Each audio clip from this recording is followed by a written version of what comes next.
Hey everyone, welcome to TPUSA Live. I'm Jon Root, sitting next to Morgan Zegers. I'm the host of Turning Point's new Monday show, Freedom Papers. Heyo, and then she's also going to be on TPUSA Live a little bit later today. So you're getting a lot of Jon and Morgan throughout the week. It's a special week, you know. We're just best buddies at this point. What is it, Kelly and Regis? Can we do that? Oh yeah, way better, way better. The Jon and Morgan show. You're getting that all week long. But coming up next, we got Human Events Daily with Jack Posobiec. He's going to be hitting on topics like General Milley is defending his decision not to resign, calling Afghanistan's withdrawal a logistical success. I will say my eyes have been glued to the television. I don't even own a TV, so I shouldn't say that, but to my laptop and my phone screen because I want to see what these people are saying about what happened in Afghanistan and Milley's connection to commie China. Ridiculous. In case you forgot, Morgan is a grandma. So she doesn't have TV, she doesn't watch shows that I bring up, so I can't wait to talk about what's going on with Marvel Studios later. She's going to have no idea, but I'll fill her in, just like I'll fill you guys in. But he's going to be touching on other topics, like an NBA star came out and defended his decision to pass on the COVID vaccine, and then also a reporter asked Press Secretary Jen Psaki what she means that the $3.5 trillion spending bill will cost $0. Well, also, when I saw this NBA player, I don't really pay attention to sports. I've told you this, but I watch Breakaway with Jon Root. And so when I saw this player talking, I was like, how is he not in politics? I hope that he continues to use his voice. So well-spoken, so intelligent, and he talks better than any politician, any political person I've seen behind a microphone in a long time, okay? I loved him. It was one of the best responses I think I've ever seen in sports, or I really was during this shocked. entire time. Wow. But we're going to cover that and so much more in TPUSA Live when we're on the couches right here. So Morgan Zegers is going to be back, and then we also got producer of the Charlie Kirk Show, Clegg's going to be here, and then Zoe Bethel, TPUSA ambassador and RSBN correspondent, is going to be back for another day. We're so excited because we're going to cover what Governor Ron DeSantis is doing, making sure Americans are standing up, and NBA players, we're going to break that down a little bit more. Yeah, well, not only that, but we've got some sketchy professors that we've got to keep an eye on, okay? I think college is a scam, but I understand some people still want to go. Some careers still require a degree. I don't think you need it, though, but we need to be keeping an eye on these school boards, on these professors, and that's what we're going to do in this episode. I can't wait. Yeah, there's a brand new edition from Penn State, and it will blow your mind, some of the things that this professor is saying. We'll break that down, and so much more on TPUSA Live, chatting on the couch. After that, we got some weekly shows. We got On the Frontlines with Isabel Brown. She's going to cover the story of a student targeted by the left and actually suspended by his university for stating that men and women are biologically different. Wow, that's crazy. What they're doing is eliminating anybody from the public square who dares to commit wrongthink. And I don't know if you saw this. Remember when the person came out as transracial? That's because we can no longer say the basic things of boys and girls are different. There is a difference biologically between them. People like this student are going to get ostracized on their campuses and in the public square. And that leads to crazy things down the road, like transracial people. So we got to touch on it. After that, you can tune in to Smash with MAGA Hulk Stephen Davis. So what he's going to do is dismantle the leftist woke takeover of the English language. So when we talk about things like an undocumented migrant, it's an illegal alien. So the left obviously tries to change language consistently, and MAGA Hulk's going to get after it. I love that. I'm a big history nerd, you know that. I mean, I host a show about the Federalist Papers, which some people might not find interesting. I find it thrilling, okay? We make it a good time. But it's a classic leftist tactic, Jon, to distort language, change definitions. Just a few examples. Sexual preference. Remember when Amy Coney Barrett was in front of the Senate and she was asked about the LGBTQ stuff, and she goes, I don't mind what someone's sexual preference is. I won't judge them. And then it was an uproar, national media covering that she said preference, because it's not a preference to them, that's offensive. It's not a choice, okay? You're born to love who you love. All this stuff. So they did that, they did it with herd immunity, and they do it with basic words like progress, justice, morality, all of those basic things in politics. So classic leftist tactic. I'm glad that Stephen is going to be calling it out. And after the weekly shows, you can tune into the newest episode of Politics with Alex Clark. She's going to cover how Shaq posterized celebs. Denzel Washington was talking about faith. And also, you may have seen or known about Gabby Petito just about a decade ago. But real quick, before we let you go, the X-Men aren't safe. It looks like they're maybe trying to take men out of X-Men. So oh, really? No, enlighten the grandma here, because I'm just like, whoo, what? But Marvel Studios, one of their new presidents came out and said, I don't know where the future is going. It's funny that people call it the X-Men. There's a lot of female superheroes in that X-Men group, so I think it's outdated. So Even superheroes aren't safe, but we have a fantastic show for you today. We got weekly shows, a couple of those, TPUSA Live on the couch. But coming up next, we got Human Events Daily with Jack Posobiec. Enjoy TPUSA Live. We'll see you guys a little bit later.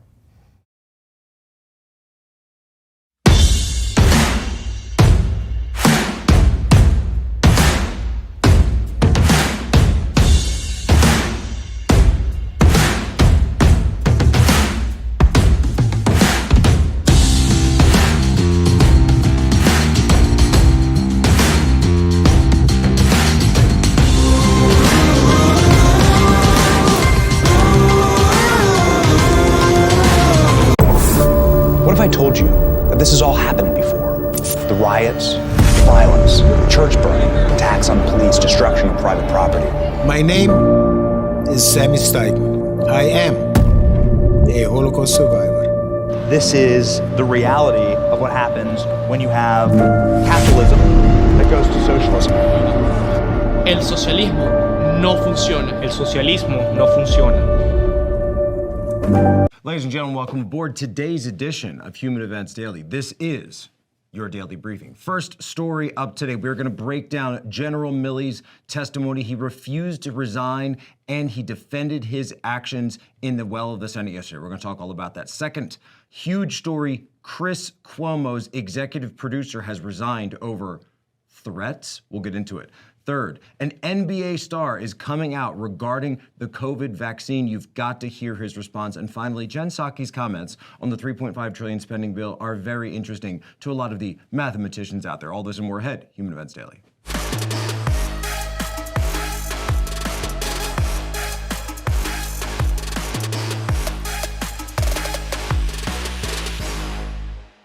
All right, so put together a montage of Milley's testimony yesterday, as well as questions he received from Tom Cotton and Senator Hawley. Take a listen, and then we'll respond. Combatant evacuation, and I think one of the other senators said it very well. It was a logistical success, but a strategic failure. I've got one final question. General Milley, I can only conclude that your advice about staying in Afghanistan was rejected. I'm shocked to learn that your advice wasn't sought until August 25th on staying past the August 31 deadline. I understand that you're the principal military advisor, that you advise, you don't decide, the president decides. But if all this is true, General Milley, why haven't you resigned? Senator, as a senior military officer, resigning is a really serious thing. It's a political act if I'm resigning in protest. My job is to provide advice. My statutory responsibility is to provide legal advice or best military advice to the president, and that's my legal requirement. That's what the law is. The president doesn't have to agree with that advice. He doesn't have to make those decisions just because we're generals. And it would be an incredible act of political defiance for a commissioned officer to just resign because my advice is not taken. This country doesn't want generals figuring out what orders we are going to accept and do or not. That's not our job. The principle of civilian control of the military is absolute. It's critical to this republic. In addition to that, just from a personal standpoint, my dad didn't get a choice to resign at Iwo Jima. And those kids that are at Abbey Gate, they don't get a choice to resign. And I'm not going to turn my back on them. I'm not going to resign. They can't resign, so I'm not going to resign. There's no way. If the orders are illegal, we're in a different place. But if the orders are legal from civilian authority, I intend to carry them out. I just want to say this. It seems to me that you put a high priority on making sure that you were favorably portrayed by the D.C. press corps. You spent a lot of time doing that. Fair enough if that's your priority. But at the same time, we had a rapidly deteriorating, frankly, disastrous situation in Afghanistan, which resulted in the death of 13 soldiers, including one from my home state, hundreds of civilians and hundreds of Americans left behind. And in my view, that mission can't be called a success in any way, shape, or form, logistical or otherwise. General, I think you should resign. Secretary Austin, I think you should resign. I think this mission was a catastrophe. I think there's no other way to say it, and there has to be accountability. I respectfully submit it should begin with you. A logistical success, but a strategic failure, but a logistical success. Yes, that's right. General Milley, who had literally Afghan citizens falling from airplanes, child brides being brought to the United States with their abusers onto U.S. Army bases. People coming in that are now assaulting U.S. service members, female service members. But it was a logistical success. All right, here's how it works from here on out. When General Milley resigns, then his vice chairman, who is currently a four-star Army general, will become the acting chairman of the Joint Chiefs of Staff. However, at that point, because Milley's term was supposed to go until 2023, a new presidential appointment will need to be made. At that time, when Joe Biden has to pick a general to become the Joint Chiefs of Staff, the new one, the Joint Chief of Staff, I should say, the Senate has to confirm this. This is a Senate-confirmed position. We have 50-50 split in the Senate. Every single person is out there, especially, by the way, if you have a Democrat senator, you need to call them and you need to hold their feet to the fire and you need to hold them accountable to say, we cannot have another Milley. We absolutely cannot have another Milley as the highest ranking officer in our U.S. military. So this needs to go through any person, any potential nominee has to be willing to accept responsibility for the consequences of their actions. As a U.S. military officer, even if something isn't your fault, you are still the one who is responsible. None of the blame game, none of the rest of it. I'm done. I'm actually done with this. We need to find the replacement for Milley, and we need to find it now. The American people deserve better, and you better believe that the American military deserves better. This is completely ridiculous, and I honestly don't even want to get into it. I don't even want to analyze the things this guy said. I don't even want to get into these calls with China. It's done. He's done. We absolutely cannot have 2 more years of this person sitting in that office as the highest ranking officer of the United States military. He has lost the confidence of the American people. He has lost the confidence of the chain of command. And quite frankly, I believe he's even lost the confidence of his own party. General Milley, it is time to enjoy your retirement. Stay tuned. Human Events Daily continues. Today, we are going to have a discussion about CNN's erstwhile member of the Cuomo family. Some may say the last standing member of the Cuomo family. But for how much longer will that last? Chris Cuomo. New report out of page 6 with the New York Post. Chris Cuomo's female executive producer begged to leave and felt threatened by him. The female producer of Chris Cuomo's show, Cuomo Primetime, begged to leave his show after the pair clashed over significant differences, with multiple TV sources saying that she found the hot-headed host's behavior threatening. Melanie Buck was the executive producer of Cuomo Primetime from April 2018, but was suddenly replaced in March 2020, shortly before Cuomo melodramatically returned to the world from his basement in the Hamptons following weeks of the COVID-19 pandemic. This all, of course, comes on the heels of the new sexual harassment, potentially even sexual assault, because we know this is physical contact that came out from him from years ago at ABC when he essentially got a little bit handsy with someone's wife while at an event. He later apologized for it, but admitted what happened. All of this storm comes on the heels of Chris Cuomo's brother resigning in disgrace as the governor of New York. And when that happened, listen to what Chris Cuomo said. First, thank you. Thank you for reaching out. I appreciate the concern and the support. I really do. My brother, as you know, resigned as governor of New York and will be stepping down next week. There are a lot of people feeling a lot of hurt and a lot of pain right now. And my hope is that ultimately everyone involved can get to a better place, that some higher good will be served in all of this. As for me, I've told you it's never easy being in this business and coming from a political family, especially now. This situation is unlike anything I could have imagined. And yet I know what matters at work and at home. Everyone knows you support your family. I know and appreciate that you get that.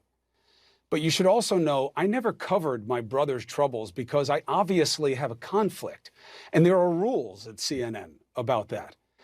I said last year that his appearances on this show would be short-lived. And they were. The last was over a year ago, long before any kind of scandal. I also said back then that a day would come when he would have to be held to account, and I can't do that. I said point blank, I can't be objective when it comes to my family. So I never reported on the scandal. And when it happened, I tried to be there for my brother. I'm not an advisor. I'm a brother. I wasn't in control of anything. I was there to listen and offer my take. And my advice to my brother was simple and consistent. Own what you did. Tell people what you'll do to be better. Be contrite. And finally, accept that it doesn't matter what you intended. What matters is how your actions and words were perceived. And yes, while it was something I never imagined ever having to do, I did urge my brother to resign when the time came.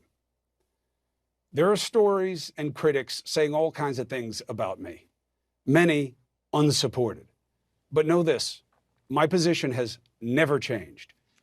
Accept that it doesn't matter what you intended. What matters is how your actions and words were perceived. And when the time comes, urge to resign. CNN has been completely silent about this. And in fact, most of independent media isn't talking about it as well. You won't see this trending on Twitter. You won't see this across the blogosphere, et cetera, et cetera. We're going to talk about it here at Human Events Daily because this is serious. Now, by the way, I'm the type of person who believes in due process. I believe in actually investigating things and see what's going on. And if someone does make accusations, my response is always, show me evidence that backs up the accusations, right? Show me the evidence, show me the money, what do you got? But that's not what Chris Cuomo said. Chris Cuomo said it doesn't matter what you intend, it doesn't matter. What matters is how it's perceived, and then you need to resign. So let's look at this. You have one instance where there was evidence, there was an accusation, and then you admitted it when it came to sexual harassment. We now have evidence that your own executive producer resigned because she felt threatened. So now we're starting to see a pattern. We're seeing a pattern around Chris Cuomo. And I'd say this to CNN, cut your losses. Jeff Zucker, come on. You can do better. You don't need this guy. You don't need the Cuomo baggage. It's done. Fredo was always destined to leave this way. You know it's going to happen eventually. You know that his show isn't long for this world. It's time to stop the hemorrhaging. Put Chris Cuomo out to pasture. Jeff, it's time. Make CNN just a little bit better. Do the right thing. Do the right thing, Jeff. Okay, so I know we talk about some stuff on here that can get pretty heady, it can get pretty negative. We just did 2 segments that were very strong, very negative. Today, right now, I want to give you something positive. This is awesome. This is probably the greatest response I've seen from anyone in public regarding the COVID-19 vaccine, the COVID vax. Listen to this. This is Jonathan Isaac, and he is a member of the Orlando Magic. Take a listen to what he said. Jonathan, Josh Robbins with The Athletic. What is it about the vaccine that makes you hesitant to get it? I would start with I've had COVID in the past, and so our understanding of antibodies, of natural immunity has changed a great deal from the onset of the pandemic, and it's still evolving. I understand that the vaccine would help if you catch COVID, and you'll be able to have less symptoms from contracting it. But with me having COVID in the past and having antibodies with my current age group and physical fitness level, it's not necessarily a fear of mine. Taking the vaccine, like I said, it would decrease my chances of having a severe reaction, but it does open me up to the, albeit rare chance, but the possibility of having an adverse reaction to the vaccine itself. I don't believe that being unvaccinated means infected, or being vaccinated means uninfected. You can still catch COVID with or without having the vaccine. I would say, honestly, the craziness of it all, in terms of not being able to say that it should be everybody's fair choice without being demeaned or talked crazy to, doesn't make one comfortable to do what said person is telling them to do. I would say that's a couple of the reasons that, I would say I'm hesitant at this time, but at the end of the day, I don't feel that it is, anyone's reason to come out and say, well, this is why or this is not why. It should just be their decision, and, loving your neighbors, not just loving those that agree with you or look like you or move in the same way that you do. It's loving those who don't. Isn't that perfect? And by the way, I did look up, yes, in case you imagined, he's Christian. He's a believer, right? Loving your neighbor means even loving the people that disagree with you. When's the last time you actually heard someone in public say that? We all used to believe it. We all used to say it. He said, stop demonizing people. He understands that's the problem here. By the way, most people are vaccinated, right? I was thinking about this yesterday. And most people actually are vaccinated, right? You have pretty much all the vaccines. You get them when you're younger, you get MMR, et cetera, et cetera. So unvaccinated isn't even a thing, and yet they want to turn people into this category of people. And yet that's just not true. That's not how it works. We're talking about the mandates, and we're talking about coronavax. We're not talking about all vaccines, right? Obviously. So this is what I said. I came up with a little response. If someone says, oh, are you vaccinated? You can just respond, oh, yes, I have all the usual vaccinations. You? Right? And then you say, wait, the usual, what exactly? So you just put it like that. So I commend Jonathan Isaac. That's exactly what we need to hear. It is your choice. The polling on this is clear, by the way. People don't want others to be losing their jobs. People don't want to be going through and culling and purging the military and healthcare workers. Remember last year, the healthcare workers were heroes, the greatest, and now they're all getting fired if you won't comply, if you don't comply with the mandate. Which, by the way, last time I checked, if you were a healthcare worker this year, that means you probably were last year. That means chances are you've got natural immunity already, right? But of course, natural immunity doesn't sell. Natural immunity doesn't make anyone money because you've already got natural immunity. So there's no huge, massive push for people to have that or people to check for that. Why can't we just check for antibodies like I have, like I think a lot of people have, because they have the natural immunity? And at the end of the day, shouldn't your medical decisions be a choice between you and your doctor? And this is great. I love it because he looks at that and he says, I've looked at the science, I've looked at the risk, I've looked at the data. I'm not in one of those categories that's at a high risk for this. And so I've decided that because I already have the antibodies from having had it, I'm not going to go through with it. The end. The end. Period, full stop, end of story. Not only is that one of the most Christian things I've heard someone say, that is one of the most American things that I've heard someone say regarding COVID-19. So I commend him. I just have to commend him. I say it's a great job. We like to give a little hope here every once in a while here on HE Daily. And so I thank you, Jonathan Isaac, for providing that. So I know there's a lot of people out there that aren't huge fans of Jen Psaki, but I actually am. Let me explain why. She is a never-ending content factory for us here at HE Daily. And I gotta tell you, some of the stuff that she says, I'm not even mad. It's amazing. It's astounding. So listen to this. They asked her about the spending package. $3.5 trillion. They asked her about the spending package. Listen to what she said. The reconciliation package. You guys have made a lot of the administration officials have made a lot about the idea that the cost of the program is zero, and by that I expect you mean net zero to the Treasury once you sort of take into account the money that's raised versus the money that's spent. Correct? Yes, it doesn't. I know none of us are mathematicians, otherwise we wouldn't be here. But yes, of the investments that were proposed, including tax cuts and the pay-fors, including making the tax system more fair, zero. So it's incredible, right? $3.5 trillion, but it costs zero. This is the new math. I guess that's Common Core, right? Now, this is all modern monetary theory, right? This is what Janet Yellen believes. This is what so many of them believe, right? And I almost want to go in there and say, Jen, quick question. If it costs zero, why exactly do we need to raise the debt ceiling again? Because it costs zero, right? So it doesn't cost anything. So why are we going into more and more debt? Look, she does say a line after that where she says, look, we're not mathematicians. And she said it before, it's like this, I don't know, she keeps trying to make all these little jokes up there.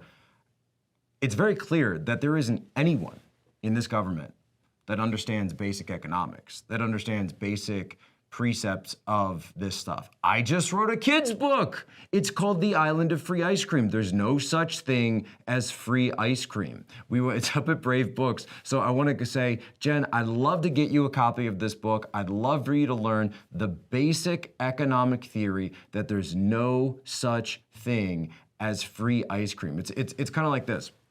I think Thomas Sowell said this once. It's like if you want to fill up a swimming pool with water, right? You cannot take the water from the deep end and pour it into the shallow end. It's all the same water in the same pool, Jen. It's not zero. It has to come from somewhere, right? You're either taxing it, okay, you're taxing it, you're printing it, or you're borrowing it. And then you're borrowing it, so you have to pay it back. You're borrowing it from foreign countries usually, particularly China. So it's one or the other. It's really simple. It's basic economics. But they have this new belief that it's like Monopoly money. And you remember Monopoly, you can actually pull up the game, and I posted this thing from the rules that says the bank never runs out of money. Well, the bank never runs out of money because if the bank runs out of cash, then you just start printing IOUs. But if you don't want to print IOUs, the bank can also issue new money on blank pieces of paper. And it's like, Parker Brothers was trying to warn us all those years ago, and we didn't listen.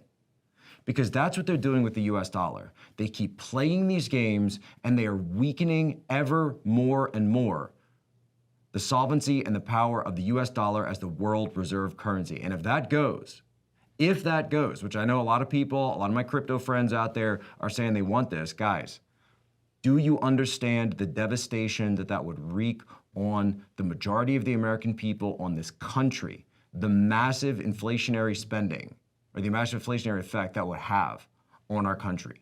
You do not want that. Trust me, you do not want that. Jen, read the book.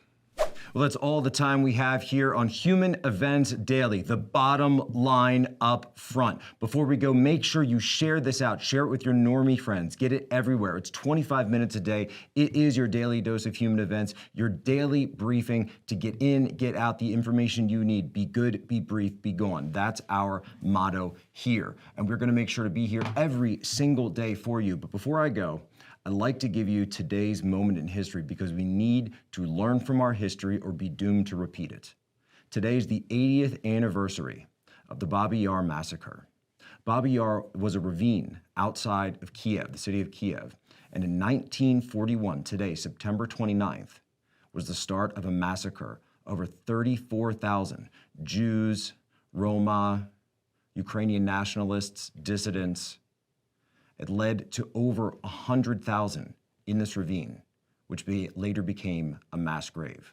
Understand the horrors of World War II and the Eastern Front and what happened there so that we never repeat it again. Thank you. And ladies and gentlemen, you have my permission to lay ashore.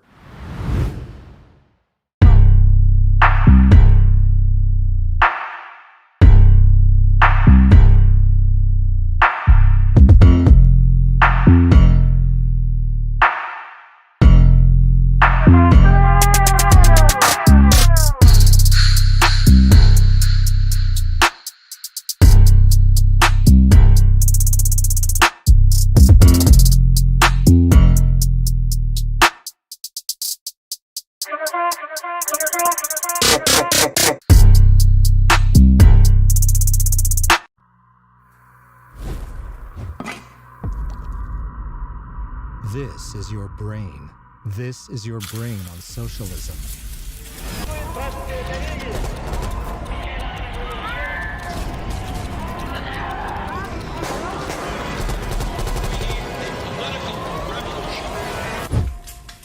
Any questions?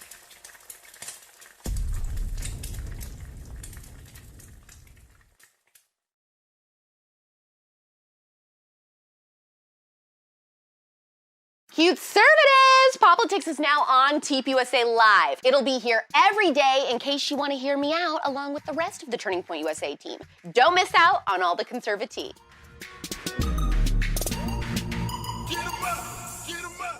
Coming up after this break, Turning Point Live continues with Jon Root from our headquarters in Phoenix, Arizona. Stay tuned and make sure to keep watching.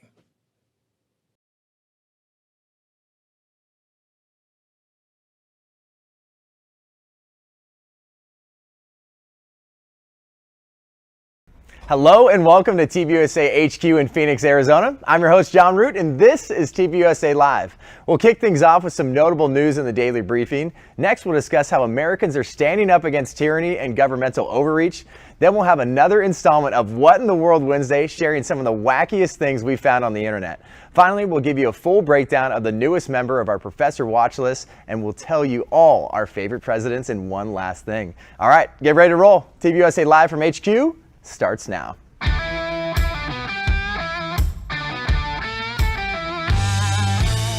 Authentic, unfiltered, grassroots content and conversation every weekday. Live from Phoenix, Arizona at the Turning Point USA headquarters, this is TPUSA Live. Welcome back to TPUSA Live. You're getting a lot of Morgan Zegers and I this week. We hope you enjoy it, but the host of Freedom Papers and TPUSA contributor. Welcome back. Oh, John, I love sitting next to you on this couch. It's just a blessing of my day. We're the dynamic. Wow, that sounded kind of sarcastic. Come on. She loves working with Ann. I know she does. But for the first time ever on TPUSA Live, we got Connor Clegg, the producer of the Charlie Kirk Show. Welcome. Hey, great to be here, John. Love sitting next to Zoe on this couch. Nice to meet you, Connor. You know, our couch is cooler. We got I've just decided. It's 100% the best couch. But Zoe Bethel is back, RSBN correspondent, also a TPUSA ambassador, 2 days in a row. I love it. Yeah, I'm glad to be back. All right, we got to get into some of the news of the day. Dog the bounty hunter. Obviously, the feds can't get it done, so we need to bring in the dog. The government disappoints one more time. Sad. So here's the story. Dwayne Chapman, that's actually his real name for people that don't know, also known as Dog the Bounty Hunter, is investigating a tip that alleges Brian Laundrie, the fugitive fiance of Gabby Petito, went into a Florida campground 75 miles away with his parents in early September, but only 2 were seen leaving. Here's a video. They were registered, went through the gate, they're on camera, they were here. And they did enter. They did come here. Allegedly, what we're hearing is 2 people left on the 8th, 3 people came in on the 6th, and 2 people left on the 8th. I think he's been here for sure. He also told Fox News he received that tip on Monday that his parents spent the night in Fort DeSoto Park with their son twice. It's September 1st through 3rd and September 6th through 8th. Also, if I was Brian Laundrie, and who knows if he's alive or dead, but if that guy's coming after me, I'd be scared. All of America hates this guy. I mean, I wouldn't want to be him for many reasons. Everybody knows who he is now. And honestly, I just feel bad because in a time like this, I wouldn't want it to be so publicized, but I hope that this, the public, everybody knowing about this might help the case in some way. That might be some sort of positivity coming from it. But can you imagine? I would hate to be Gabby's family. Yeah. Even back at home in Alabama, when this all started, a lot of people started saying, "Oh, we saw him. He showed up here." So I think yes, the social part of it has developed some type of, I guess, advocacy. People are wanting to have their part in trying to locate this guy.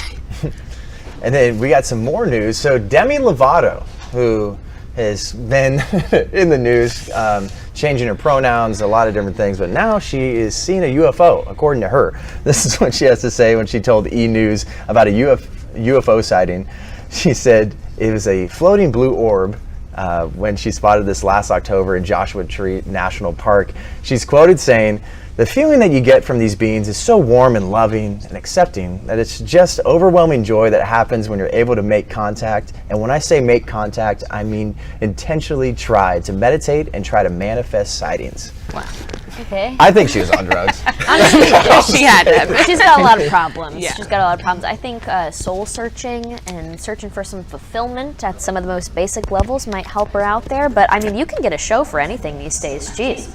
I just want to be clear. I don't want to misgender Demi here. I think it goes by they, them. So maybe we call it themi. Themi. Okay. I was like, where are you going with this? I think you're safe there. You're safe there. You're safe there. But yeah, maybe the aliens will respect the pronouns more than we do. We come in peace. No, yeah, there has been no reports yet about the beings, what they are identifying as at all. But maybe she'll be bringing it up in that show that you talked about. So she has a new docuseries titled Unidentified with Demi Lovato. So that series actually airs tomorrow. I love that. I was really falling for what you were saying, Connor. I was like, are you gonna what? You got me. No, he knows a lot about Demi Lovato. Right? But other news here, so actually in Arizona, a judge just blocked Arizona laws banning school and city mask mandates. A judge on Monday struck down conservative passed Arizona laws. These laws would have blocked schools from requiring masks and restricted the power of local governments to impose COVID-19 requirements. Well, everyone deserves respect except for that scumbag of a judge. We have children in this country that we have to protect. And what happened just now with that judicial overreach is state-sponsored child abuse. We say it all the time on the Charlie Kirk Show, and it's time we start holding our leaders accountable for doing just absolutely disgusting things like that. And going off of that line, too, a spokesman for Governor Doug Ducey called the ruling clearly an example of judicial overreach, and they vowed an appeal. So that's coming up soon. Wow. Obviously, we real quick before we let you go, this is for you, Morgan. So during the pandemic, in-school students lost an average of 5 months of learning. So homeschooling has doubled. Oh, okay. Yeah. I was like, John, are you about to say something about pop culture? Because I don't know. But homeschooling, absolutely. I can't wait to have babies and homeschool them one day. They are not going to public school. And before we get into this next segment, the census data found that over 11% of U.S. households with school-age children are now homeschooling. I know you love that. Honestly, I hope people can understand there are so many opportunities and you can do this. There are pathways, and I'm going to keep dedicating my life to providing pathways for sure. Coming up next, we've talked about how Americans are waking up. Now we're going to tell you how Americans are standing up. Governor DeSantis and NBA players. We'll see you guys in just a few minutes. Critical race theory is the most racist thing that is being spread in popular life in America. Critical race theory is bigoted. It is a lie. Racism is now being taught to our kids. Dividing kids based on race, trying to say some are oppressors and some are oppressed is absolutely unacceptable. CRT is racist. It is abusive. It discriminates against one's color. It's not critical race. It's racism.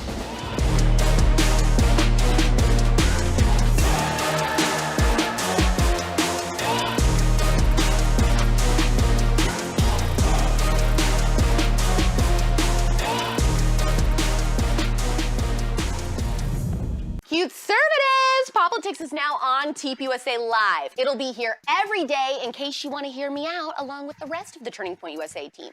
Don't miss out on all the conservative.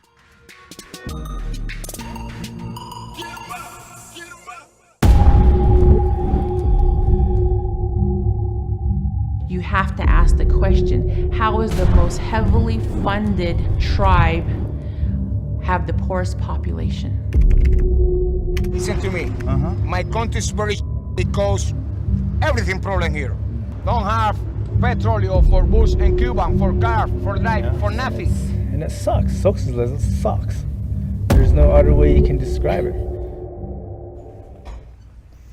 Welcome back to TPUSA Live. Morgan Zegers, Connor Clegg, Zoe Bethel. So we've talked before and earlier this week how Americans are waking up, and then usually after you wake up, you stand up. Or for me, I press snooze.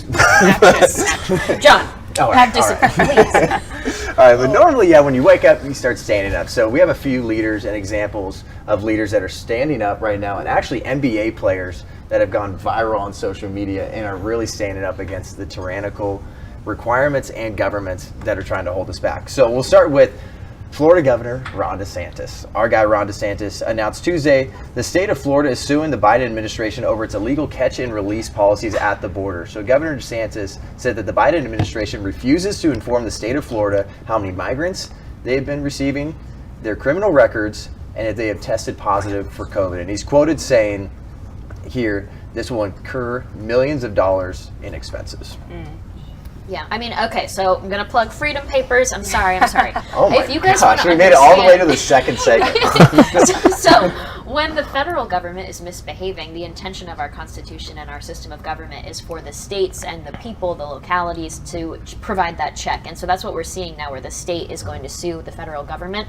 That being said, are we in a post-constitutional state right now where the left really just ignores our founding documents and our government structure? I would say yes. And so it's really interesting, but at Freedom Papers, we kind of evaluate how we can provide those checks on a state level to check the Biden administration, but I call it the Biden regime because it's insane.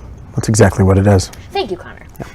And it seems like the Biden administration feels threatened by Governor DeSantis in all of Florida. They have been ever since he got into power.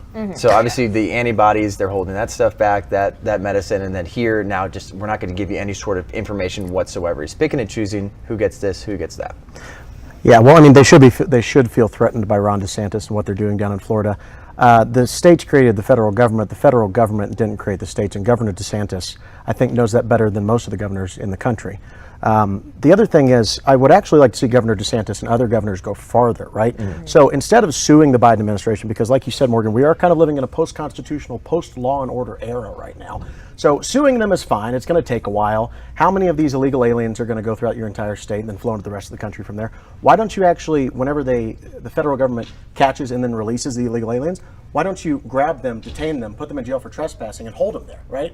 And there's people that are going to say, and there's conservatives that are going to say, oh, that's unconstitutional. You can't do that. Okay, the Biden administration can't do a lot of the things that they're doing, but they're still doing them, and they're winning right now because we're not bold enough to have the political will to step up and stand up and fight back. So Governor DeSantis, good on you. You are a total rock star and probably the best governor in America.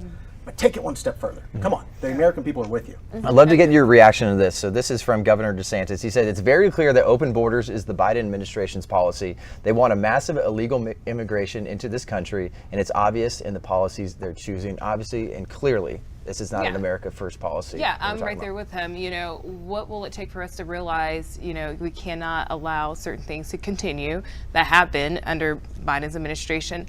Is it going to take our families being held, you know, in the situation of not being safe? Crime activity rises anytime you have open borders and situations like that. So yes, kudos to Ron DeSantis for what he is doing and trying to make it stop. And I will say too, just a small plug, so many people are quick to look at a rising leader and say, I want him to be president one day and I think he needs to rise up in power. We all have to understand our governors can be just as strong and powerful and impactful as our president of the United States. And so I think that Ron DeSantis is helping us understand the role that governors can play in this system that we have. And so I hope that he stays there and continues to inspire state level action. Absolutely. And then we're also hearing too about the U.S. Code 1225. It stipulates that individuals caught crossing the border illegally are required to be detained until a decision is made as to whether they are to be admitted into the country. And the only exception to this rule is the federal government's parole authority is to be used only for urgent humanitarian reasons or significant benefit. And the Florida lawsuit is trying to show how the President Biden's administration is manipulating that code. Oh, yeah. Yeah. Yeah, I mean, look, here's the thing. I understand that there are countries that are doing worse than we are right now. Of course there are. America's the greatest country to ever exist. But America's in a very tough spot right now. So as far as I'm concerned, I don't need a judge to tell me that, you know, there's a compelling interest for these illegal aliens to come into the country and seek refuge. I live in this country every single day, and I know millions of people do, and they can tell you this is not a place of refuge for American citizens right now. They're under attack. People are being fired from their jobs because they refuse to take a vaccine. Right? Americans are under attack. We should be seeking refuge from our own government. So now is not a time to start inviting people into our home and telling them that this is, you know, a place for you to find comfort, because I want to find comfort as an American first before we start letting other people in. Yeah, well, here's a tough conversation we should be having as a movement, right? Remember Cuba Libre? Yeah. So when that whole thing rose up of what's going on in Cuba, of course that's a problem. Of course communism is disgusting. Of course we need to be making sure that people escaping for their lives have a place to do that. First of all, we aren't able to bring in those kind of legitimate refugees because our system is so overwhelmed with these people that are claiming refugee status and asylum that should not be. And so all of this illegal immigration is preventing us from actually taking in people that would be fleeing for their lives from Cuba, from Venezuela. That being said, though, Conservative Inc., which I think there are a lot of problems in our movement, they were so quick to make this huge story about Cuba Libre, and we need to rally behind them. And a lot of people in our movement, the grassroots activists and the people that really care and the average Americans that are being beaten down over the last 2 years during this pandemic and during this age of riots and no rule of law, we were kind of like, what do you mean? We're literally fighting authoritarianism, totalitarianism, socialism in our own country, and now all of a sudden you're standing up to remind us that socialism doesn't work because something's happening in Cuba? It really rubbed a lot of people the wrong way, and so we have to consider that when we move forward and how we act and how we communicate. Right, and especially how we act in the midst of all this, looking at, you know, our frustrations with this going on the border. Even in my hometown, we have some families that are coming in to stay to find I forgot the word for it, but they're there to find asylum. Yeah, asylum. Exactly.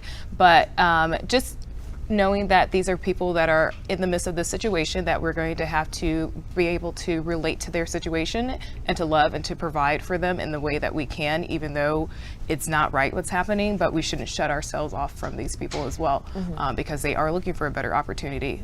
That's why they're trying to come here. Yeah, and there's a legal process they have to go through. So I think it's totally a slap in the face to the people that have done the work. And they've done the job to get in here legally. And then also, too, this is putting states and citizens in a terrible, terrible position. So you have these states that are, obviously, you have states like Texas with Del Rio. They have, like, Del Rio has, I think, last time I heard, 35,000 people It's a very in that small area. town. And you have 15,000 people at the border. So almost half the population of Del Rio is right across. Yeah, well, it's a safety scary. concern, and it's the basic principles of what our elected officials are supposed to do for us: serve the public, serve the taxpayers and the citizens.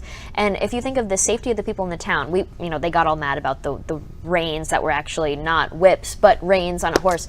And for me, I see it as like, those people are trying to make sure that those migrants don't get out and into that small town where there's women and children and people that can be attacked. That's that basic concept of safety and security for our citizens. And for me, I lived in San Antonio. I just moved here recently. But in San Antonio, everybody's very aware of the fact that you can have your car stopped by illegal immigrants because they are running up to people on the highways, stopping you and trying to steal your car. It's really intense stuff, and people feel unsafe at a basic level. So that is really we're being abandoned by our politicians. And then we've talked about how some celebrities have been standing up too. And obviously a lot of people look to celebrities, unfortunately at times, to get information and then to actually tell them how to live their lives. But there's been some NBA players, especially over the last few days, that have stood up. And it's kind of surprising for me. Big sports guy here. Tuesday, breakaway. Well, even John, you're going to be proud of me. I even was excited by the basketball players speaking out. I watched all the videos. I was all excited, and I was like, these players sound smarter and more knowledgeable and more common sense than most of the people behind microphones in politics these days. And so that's why I was so excited too. And then, so this player from the Orlando Magic, Jonathan Isaac, you might have heard about him before because he was actually one of the only NBA players to stand up during the anthem in the NBA bubble. And then now he came out and said this about the COVID vaccine mandate. I would start with I've had COVID in the past, and so our understanding of antibodies, of natural immunity, has changed a great deal from the onset of the pandemic, and is still evolving.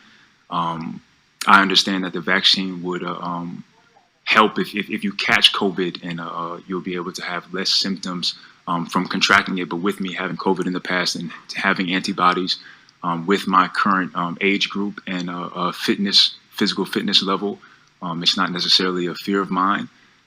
Taking the vaccine, like I said, it would decrease my chances of having a severe reaction, but it does open me up to the, albeit rare chance, but the possibility of having an adverse reaction to the vaccine itself.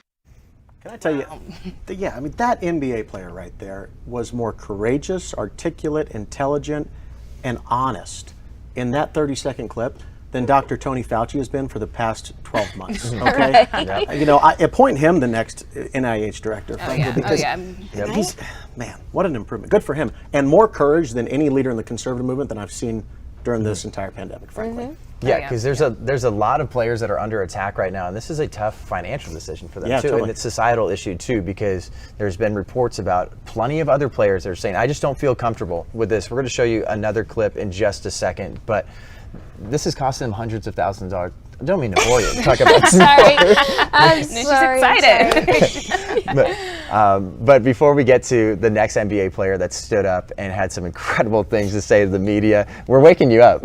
We're waking up America. Have some coffee, Morgan, from your TPUSA So Live. this is the tweet that Jonathan Isaac shared after this video went viral on social media. So he said, "Thank you. I just wanted to show how badly I was misrepresented, share my views on things. To see that many share my opinion is encouraging. Whether you're vaxxed or not, you're free to your own convictions. And I stand with you and against bullying. Keep the faith and God bless."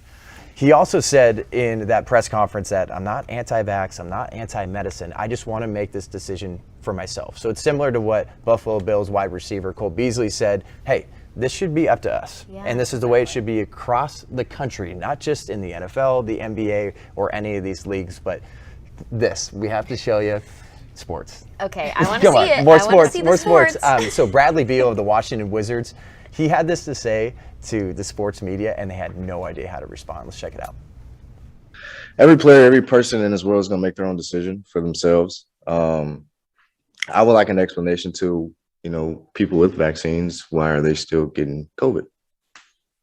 If that's something that we are supposed to highly be protected from. Like, it's funny that, it reduces your chances of going to the hospital.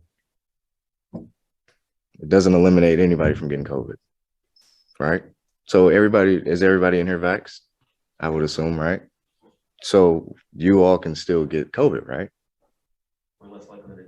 Gosh, this is one of the best things I've seen since March 2020 when they first put us through those 15 days to slow the spread. That has, what a breath of fresh air to just see some normal person, an athlete, ask a very simple question that is always ignored. I was saying, I want to just go on the street and do one of those man on the street videos and just ask vaccinated people, how do you feel about the fact that vaccinated people get COVID? I want to hear what they say because I'm kind of confused. What's going on here? Well, it's such a basic, simple question. And they make it sound so bad whenever you ask them that. Like, you're a science denier. Like, no, I'm not. I'm just asking an elementary level question. And you can't answer it. You're ignorant of science. I'm not a science denier. Well, and he spoke so relatably. I just loved it. It's coming from somebody who's just speaking from the heart, like, hello. And what I was telling you guys in the green room, like, he's breaking that fourth wall, looking behind the cameras, looking right at the people that all put out the news and the media and the propaganda, and he's like, hey guys, you have your shot, right? You can still get COVID. Exactly. And with the influence that they have even more so, I love what they're doing right now, speaking out, because a lot of people look up to them, a lot of young people look up to them, so even more so, like, for them to be bold enough to put everything that they have on the line, sponsors, things like that, to come out and ask these questions that a lot of us aren't asking, it's going to be very helpful for a lot of people. Yeah, very encouraging. Yes. Courage is contagious. Yes. I'm so excited by this because it feels like the rumblings. Yes. I feel like we're entering something really exciting for our country. Yes. And I know Charlie said this. It's going to be like a 50-year fight to really get our country back into a good place. But I just feel like this is the start of something. And it's because we have never experienced a situation of force. Like, we've always lived in a society of choice. So we're privileged. We don't understand what it feels like to be forced to do something. And now we're finally experiencing force and authority. And I think people are starting to wake up and realize that and re-embrace the concepts of the West, the concepts of classical liberalism. Some are even embracing them for the first time, like Nicki Minaj, frankly. I don't think she's ever heard of classical liberalism. Well, hello, here we Western are to bring civilization. awareness. Welcome to the team, though. What's great about celebrities like that is they can come out and they can share the truth, and despite what happened in the past or the lyrics in their songs, it's just, hey, can we look at this just right here? Just zoning on this, because you have people like Kyrie Irving, and we'll wrap up with this. He's the vice president of the NBA Players Association. The dude thinks the world is flat, I'm pretty sure, and he was throwing out sage before games. So he's kind of out of his mind, but he is pushing back on vaccine mandates in the NBA. So we can zone in on that and be like, hey, despite what they've said in the past, can we just focus on this? Because the truth can come out of some crazy places, and we've seen it from some very interesting celebrities, but we also see some crazy things on the internet, and we're going to get into that next. Another installment of What in the World Wednesday coming up next. You're not going to want to go anywhere else.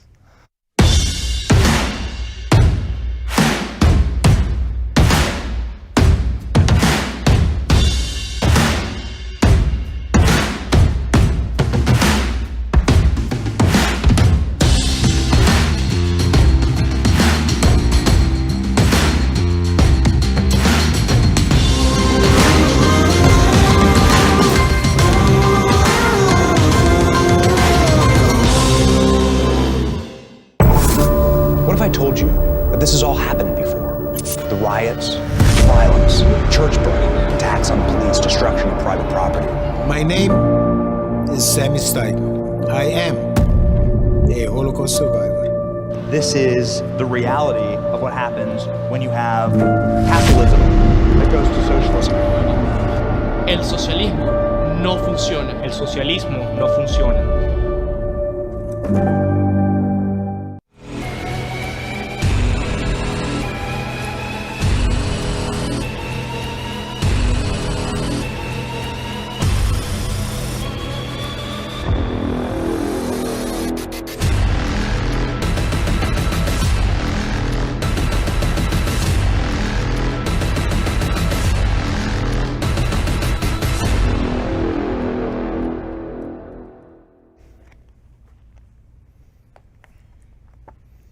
Welcome back to TPUSA Live. Morgan Zegers, host of Freedom Papers. Freedom Papers every Monday. Whee!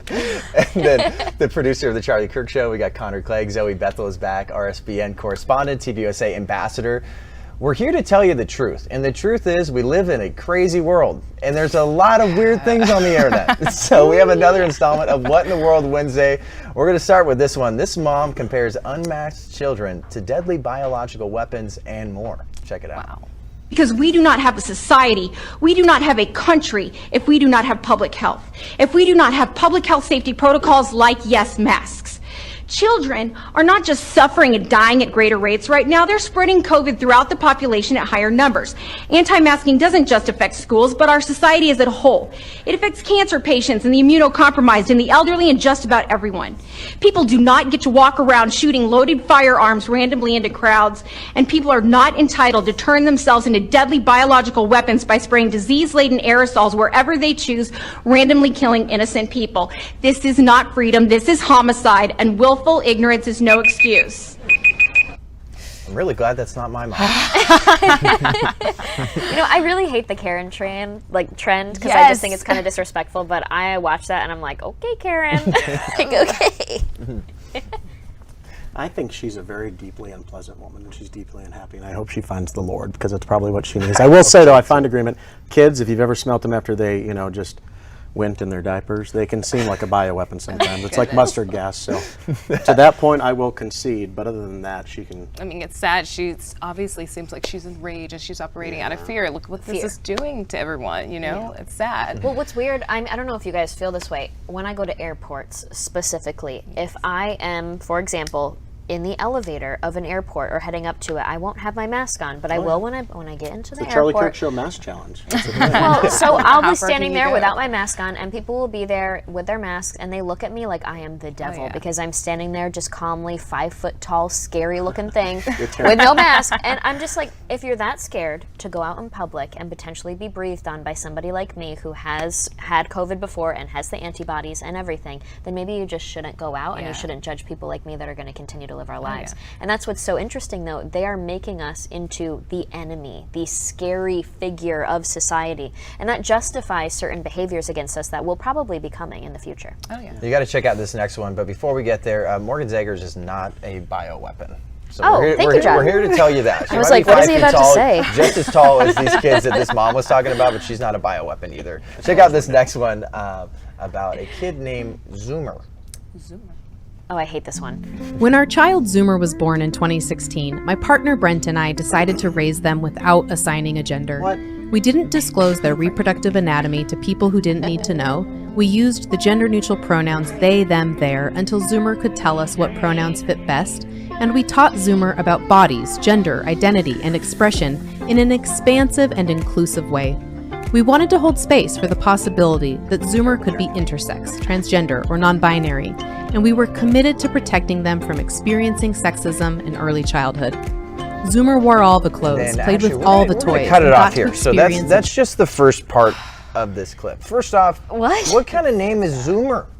No, John, this is child abuse. Okay, that is child abuse, Yeah. and I hope to God that kid has some sort of figure other than its parents in its life to guide it to a better life and an understanding of who they are and their self-worth, because this is insane. What do you guys think we do about a situation like this? I mean, we can laugh at it now, because it's hysterical to us. To me, it's not funny. No, You know what I mean? but I It's mean, like- in the future, what is this going to look like? You just mentioned earlier about, we really need to take people back and sit down with them and have an actual biology lesson and teach, the anatomy of the body. Talking about science, go with the science.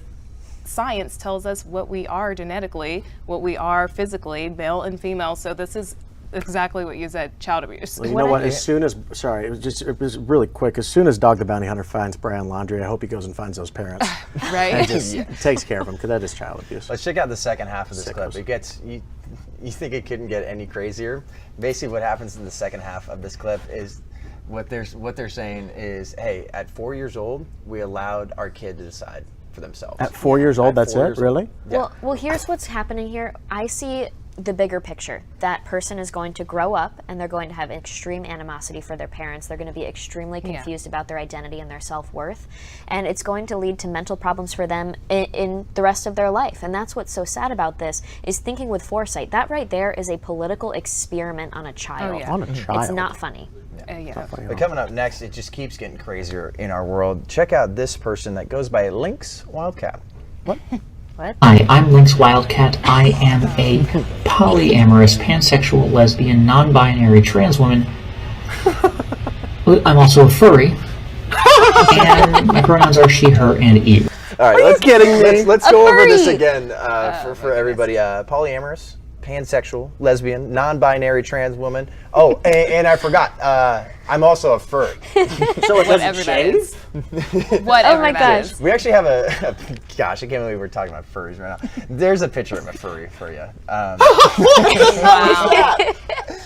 Oh my goodness. So what I'm being told is, my goodness, what a job I have here hosting TPUSA Live. A furry is an animal with human characteristics, and they go and have parties together, and Just stop right there, John. Just stop. Who knows what happens so there? I see this kind of stuff, and I was telling Zoe this. Why do you see this kind of stuff? Where are you hanging out, Morgan? When I see this stuff on the TPUSA briefs that we get before coming on the show, I was telling Zoe, like, I see this kind of really creepy stuff on, like, Libs for TikTok. I love that Instagram page. It's my favorite. I check it every day. And I think, oh, my goodness, I think I might like have a good chance of finding a husband. Like, I'm a catch compared to this. I'm a normal woman, so maybe I have a chance out there in the dating world one day. I think that said it was pansexual though, so it's only into cooking pans. So it probably wouldn't be into you, Morgan. Yeah, Thanks, probably Connor. the guys that this furry's going for. I don't know. I just feel like that makes people weirded out, and then they see a normal woman and they're like, God bless. Oh my gosh, just a normal mind. Come here. And obviously, late night television is gone down the tubes. So this is what Stephen Colbert did on his show. This musical number will make you cringe. This is so bad.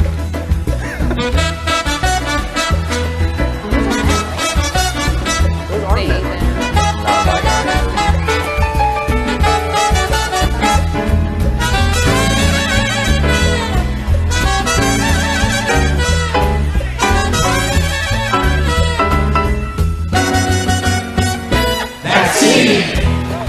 But it's not a cult, don't worry, right? Right. You know, I want to say one thing at the end of that video, because this goes on for an excruciating amount of time. He ends up in the audience and he ends up dancing with this elderly woman, this old woman who he doesn't know. They don't have masks. They're not socially distancing. And I think back on all of the families who had to stand outside of a window while their grandparent was dying or while their spouse was dying of COVID or anything else, but they couldn't be near him because it was just simply too dangerous to be anywhere near him. And then Stephen Colbert, while millions of people are still locked down in the country or too scared to go out in public, he can dance with old people. He can do whatever the heck he wants because he's a celebrity. The rules don't apply to him. Science doesn't apply to him. Yeah, it's sick. And the sad thing is that he thinks he's funny. Well, that's the thing. I always think of like the behind the scenes of this, the planning stages of something like that. Do all the producers and editors and like writers, do they just sit there and go, this is such a good idea. This is going to make all the people that have been able to get a vaccine but haven't gotten a vaccine want to get one for sure. Our Climate Night programming was horrible, so why don't we bring this out and then maybe we'll get some more viewers. This will change hearts and minds. But beyond all that, it's a traumatic time for everyone, no matter what side you're on. And they're being so lighthearted with this, like it's unbelievable to me. Well, it's like the Ariana Grande thing when they were like, the no lockdowns anymore thing. It was like, we've all been living our lives, you guys. Yeah. You're the psychos that are fine with being locked down for years at a time. We'll finish off with this one with just about a minute left. Morgan Zegers. Earlier this week, I made a post saying that it doesn't sit right with me that there are white people who own property, multiple properties at that, in the United States of America, while Black and Indigenous people are experiencing homelessness. And I want to expand on that, especially for my new followers who are white, who followed me because of my anti-racist content. I'm glad that you're listening to me, but I really want to make sure that you're hearing what I'm saying. There will never be Black liberation or Indigenous sovereignty as long as the United States of America exists. If you don't like this place, just leave. Get the hell out. So bad. Just go. Just go. There's a great place called Afghanistan where they would love someone like her. They would love her. They'd probably throw her off of a roof, but they'd love her maybe for a second. Oh my goodness. But you think our world is crazy just on the internet. There is some insane things going on college campuses. We talk about that at Turning Point USA all the time. You hear it on the Charlie Kirk podcast. Totally. But we have a thing called the Professor Watch List, and we have a brand new member from Penn State, and you have to hear some of the stuff this guy teaches. See you soon.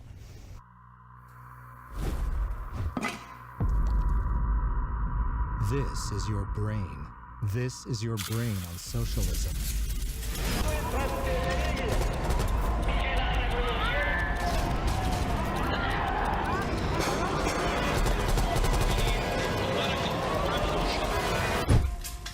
Any questions?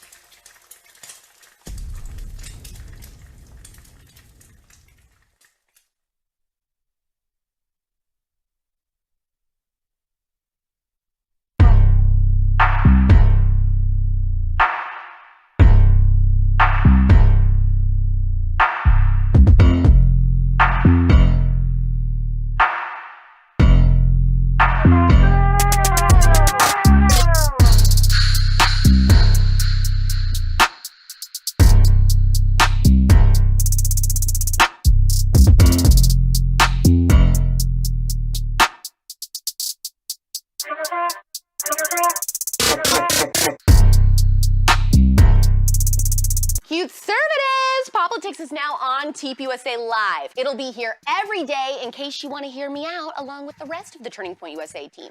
Don't miss out on all the conservative.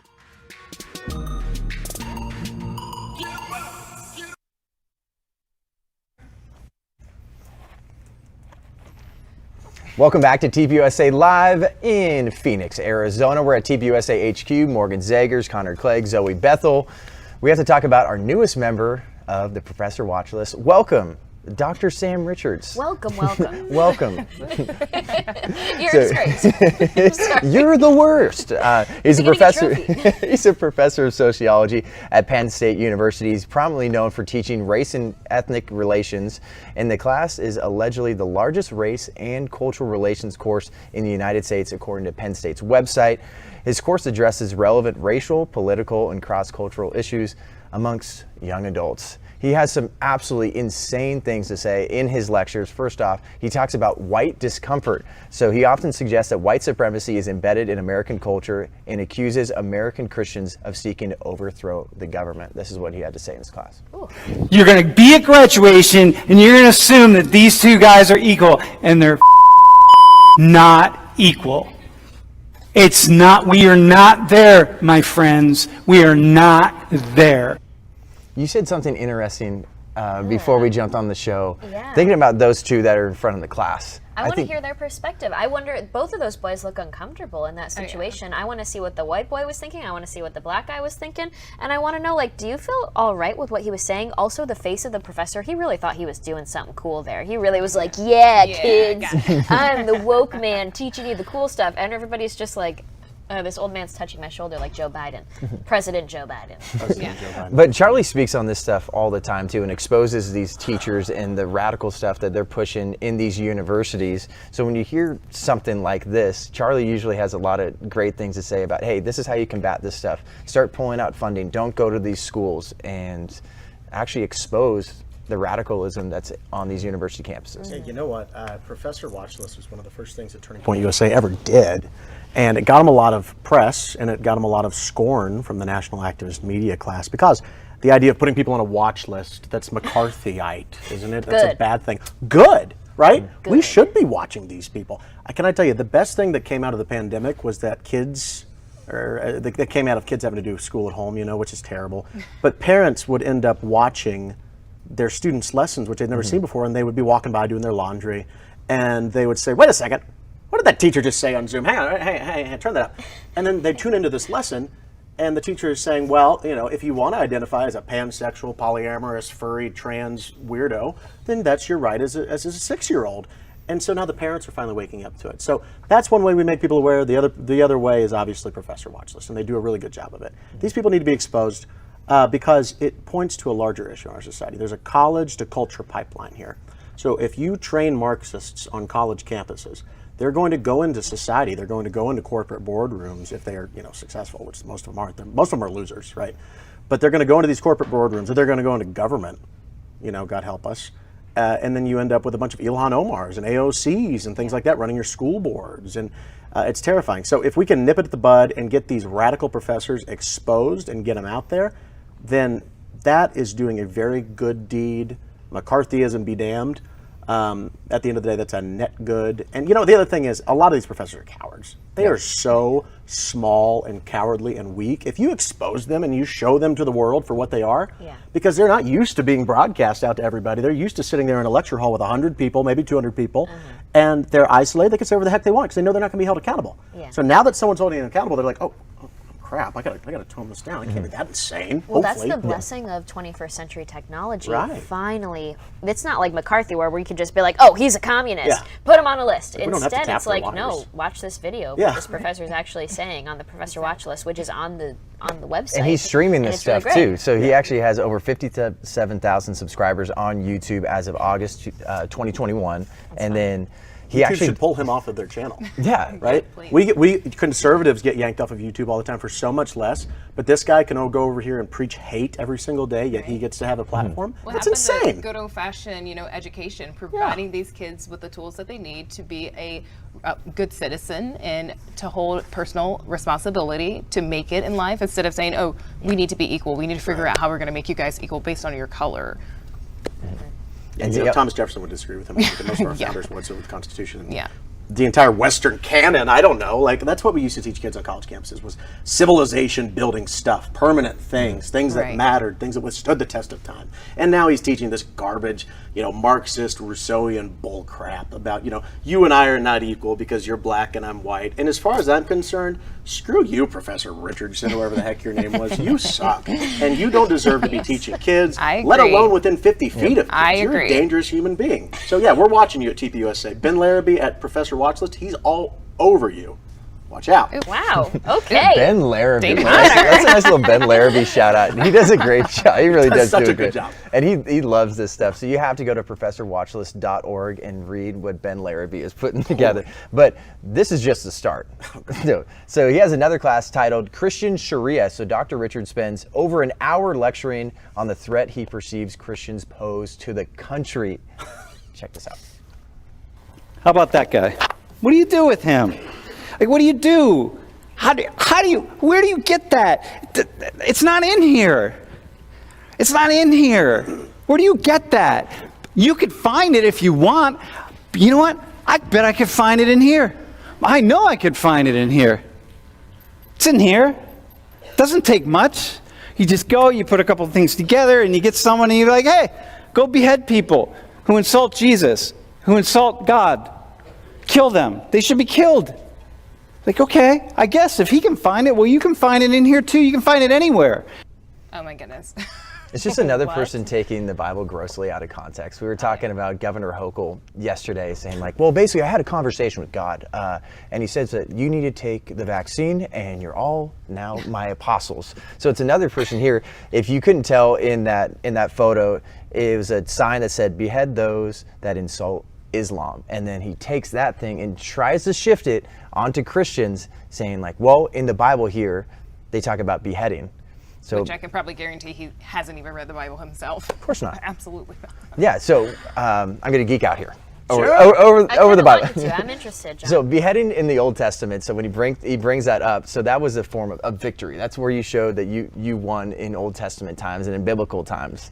And there's obviously beheadings of John the Baptist in the Bible as well. And then one of the most famous ones was David defeating Goliath and beheading him. That was a part of war back in biblical times and in the Old Testament. So for someone to grossly take the Bible out of context, basically saying that, hey, there's Christians then and now that say, hey, if you insult God, we're going to cut your head off.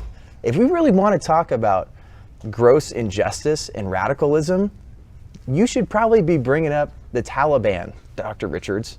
Sharia law. That is real Sharia law. And they announced that they're bringing back the cutting off of people's limbs and other really gross things now that the Taliban's back in power, which is just so sad. But of course, this guy's not going to talk about it. Of course not. Yeah, and you know how we play offense against this stuff, and we get a lot of pushback against this on the Charlie Kirk show a lot of times. You play offense against these things by arming students throughout their lives with knowledge about the Bible, right? There's this idea, and people shriek and they yell at you and they say separation of church and state. No, the Bible is the most comprehensive book of history, if nothing else, at the very least, to ever be penned. Why aren't we teaching that in schools? We should be 100%. And I'm not advocating for some sort of theocratic fascist dictatorship or something like that. But no, like the Bible is a piece of literature at its core. Again, at the bare minimum, a piece of literature, right? We should be teaching it in schools. And then these kids go to college where they're going to be radicalized by people like this loser. And then they can say, wait a second, you're spouting baloney up there, right? I'm calling you on your BS. And we haven't done a good enough job as conservatives, as a movement, over the past 3 generations. Most of us haven't been alive for the past 3 generations, but our predecessors, for like equipping kids with the tools that they need to actually push back against this garbage. So moving forward, I think the impetus is on us, right? To actually step up to the plate and say, these people play offense like you've never seen in your life. They play offense like Tom Brady or I don't know, football. You're the sports guy. We won't bring up the Falcons offense because that's not a powerful offense. Because that's what they do, and they do it really well, and we got to be better at it. You were bringing it up yesterday, Zoe, how when prayer got taken out of schools, that's when we started going downhill. And then obviously trying to take prayer and Christ out of these universities. Right. And here it's just taking stuff grossly out of context. And we talk about the foundation of morality. The founding fathers knew that we could get that from Judeo-Christian values, from the Bible. And then now here you have this postmodernistic idea of you decide what you think is truth. You decide what is morality. And we need the Bible and we need those foundations, and people like Dr. Richards is trying to dismantle that. The fall of society, in my opinion, was when the Bible was taken out of school. Then the watering down of the church, because if the saints aren't equipped and they aren't grounded and they're weak and comfortable, like we were talking about yesterday, then of course it's going to be so easy for the enemy to come in and twist things and then take over the children's minds. And then now we're trying to backtrack what we should have been doing years and years ago. But I mean, I'm glad that is happening again. I'm glad that we're waking up, and I'm glad that other people are seeing this as well, and we can prepare for the future and hopefully maybe in 10 years. Oh, want to know, Zoe, I don't know if you've heard of this. You guys might not have read this book, but it's called How to Raise a Conservative Daughter, and I'm totally forgetting the author's name. But they sent me it, and I read it, and it was one of my favorite books. It's not just for people that want to raise a conservative daughter, okay? I think everybody should read the book, so I hope you guys do too. One of the first chapters of it is teaching people self-worth versus self-esteem, and that comes from understanding that you are wonderfully made by our God. And so I just think it's really special, and it's such a good reminder of the fact that with participation trophies, with all this ignorance that we have in society, if people understood their core purpose was bigger than what people thought about them and what the girls at school say about them and what the person that just dumped them thinks about them, all of these like artificial things, then we would be a much more grounded society. And it's just some of those basic concepts that I hope everybody reads the book, because it was one of my favorites for sure. Wow. We have to touch on one more thing with Dr. Richards. So he actually selected a white student named Brian out of the audience in his class, and he asked Brian, who have you oppressed today? And after the student replied saying, I don't think I've oppressed anybody today, Dr. Richards responds saying that since Brian has left his house and is breathing, that as a white person, he must have oppressed somebody that day. Breathing? Bingo. That's the question. Bingo. And frankly, I think I know the answer. Of course, these people want us dead. Also, he's a white person. Dr. Richardson is a white person, they are right? always apologizing for their existence. Why do these people hate weak. themselves? I mean, I really feel. Is there a clip here? Am I? No, there's no clip. This is me just reading out the card. That's so weird. We get told all the time about us conservative right wingers that we are just radical. We've been radicalized by President Trump or God knows what. You want to know what radicalizes people, quote unquote? Crap like Dr. Richardson. Absolutely. You want to get told, you want to go to school every day and pay to go to school every day? Thousands and thousands of dollars to get told that you're an awful person and you shouldn't be breathing because if you breathe, you oppress someone? That's how you get someone really ticked off, right? And I'm not advocating for anyone to do anything crazy or radical or anything like that, obviously. But they are creating a cancerous rot in our society by just tearing others down. Why are we building people up more? Why don't we try to bring people together in the classical sense, in the Western sense, right? Obviously, the answer is because they don't want to do that because they want to see America fall. A house divided cannot stand. And so Dr. Richard is the ultimate cultural arsonist, and it's a shame that Penn State continues to employ him. We see the way the left interacts with people too. Like all they want to do is just shout people down, and they have this sense of they're not very smart. They have this sense of morality though. Like even sharing the ASU story, you have people behind a phone that are just yelling at people. I don't want to have a discussion. I don't want to agree to disagree. And he even disabled the comments on his YouTube, and he actually unpublished some of his videos as well. So you like once he's getting some publicity, you see that he's scared. He's cowering a little bit. But do you think people are actually listening to people like this? Like, how do you think students are responding? You think this made me realize, and what you said earlier, of like we just don't have the basic information to fight back, and the first step is to really equip students. What kind of radicalized me, and at least got me involved in this work, and made me want to dedicate my life to it. I had a communist roommate that had a poster of Mao Zedong, Lenin, Stalin, Karl Marx, and Fidel Castro on her wall, and I didn't know enough. Like I still loved history, and I didn't know enough about it, but I knew that they were mass murderers and dictators. But she's telling me, oh yeah, I'm a communist. This is my cool little poster with them having their little fruity cocktail drinks, and we're going to uplift the working class and bring progress to America by implementing their ideas. And I was just like, something's not adding up here. And me not understanding how to talk back to somebody that was pushing this crazy stuff made me want to better myself and kind of radicalized me in that way. So I hope we can get people more equipped for those interactions. Totally. Activation. The Bolshevik Beatles on the college dorm wall. Absolutely. Mao's Red Army. Yeah. But once again, too, we got to give a shout out to Ben Larrabee and the Professor Watchlist team. They do incredible work over there. If you want to hear more about Dr. Richards, I'm sure you don't really want to hear much more about Dr. Richards, but professorwatchlist.org. Like coming up next, we've had some good presidents, we've had some interesting presidents, but you're going to get to hear from us, our favorite presidents, in one last thing. We'll see you guys in just a few minutes. In these United States of America, this great country of ours, we American Indians, we can be anything we want to be, except American Indians. A lot of the soldiers were very aggressive, so the women did get raped. What we call huelte. Huelte means a place of suffering, dying, starvation, nothing good. Just like the Nazi concentration camps. I didn't realize how corrupt things were. I didn't realize what kind of environment we were living in. We had no running water, we had no power. They de-incentivize people from, opportunity. That's why our suicide rate has climbed up astronomical rates. I moved from the poorest county in America, the Pine Ridge Indian Reservation, to the richest area in the country, the Navajo Indian Reservation. There is no difference. The poorest and richest reservations in our nation suffer from identical problems. This is not anything new. This is an everyday occurrence in all tribal governments.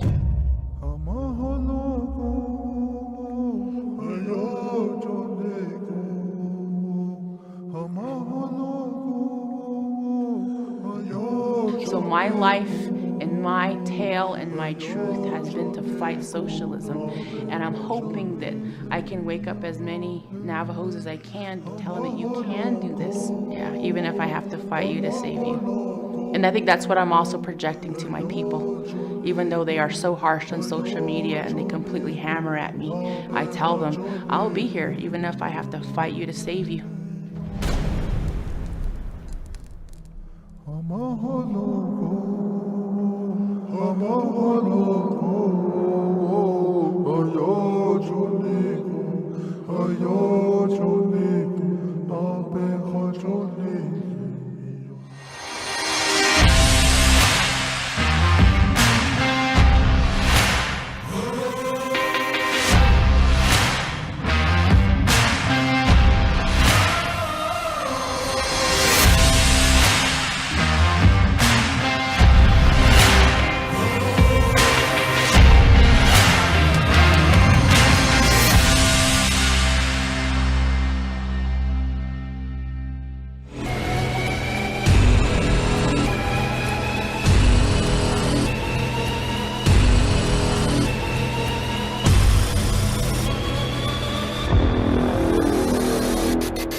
Welcome back to TPUSA Live in Phoenix, Arizona. We're at TPUSA HQ. We're wrapping it up with one last thing. Morgan Zegers, might as well just bring up the show that you have here. You know, in case you haven't heard, every Monday there's a new episode of Freedom Papers with Turning Point USA. Watching. Producer of the Charlie Kirk Show, Connor Clegg. And I don't know if Zoe you've Bethel heard, back. but every single day there's a new episode of the Charlie Kirk Show out. So all you got to do is go to your Apple Podcast app and hit that beautiful subscribe button, and you'll never miss an episode. Do you swipe up before you hit subscribe? Yeah, actually, you know, you to used to swipe up, but there's no more swipe up, so I can't tell you to swipe up and hit subscribe. You got to just find the app and hit subscribe. No, you can click the button. You can click the button if you're on Instagram, but it's okay. Okay. Well, we got Zoe Bethel back, too. Yeah, Thanks, yeah, Zoe. Thanks. But we got to talk about our favorite presidents. So some interesting presidential facts. So we are on the 46th president of the United States currently with President Joe Biden.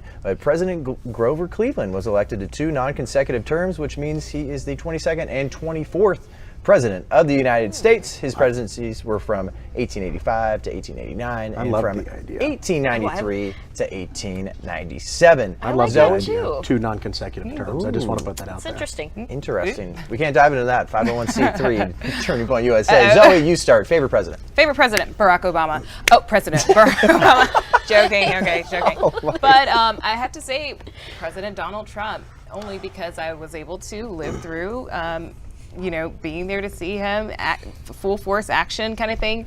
And he represents everything that is radical to me in this day and age. So I think we've seen a lot of beautiful things come out of him, influencing other people. He's one of my favorite guys. What do you think is the most impactful thing President Donald Trump did during his term? I'm just going to give out a broad opinion. Just bullet. Just him being truthful and honest, and just, you know, not caring, you know, about other people trying to shut him down and tell him, oh, hey, you can't say this, man. Oh, hey, you can't do that. I just love it in every aspect. He's bold. Yeah, he's unapologetic. That is for sure during his presidency. Connor Clegg, we got you next, producer of the Charlie Kirk Show. Yeah, I also have to say, because I was alive during everything that he did, President John Adams. So, okay. Well, no, he was, look, John Adams. Back in the day. We talk about this on the show all the time. John Adams is one of the most underrated presidents that we have in our entire history. Because obviously he followed a really great man, President George Washington. But he was actually the first true conservative, the first kind of Burkean conservative that you're going to find in our presidents. And he actually stood up for the values of America with a very bold voice. And he charted a path like no one else ever had before. And his son actually went on to become president. And so I hope that does not become true with the current president that we have. I don't know if a president, Hunter Biden, would be very good. Watch your carpets, keep the Parmesan. MIA.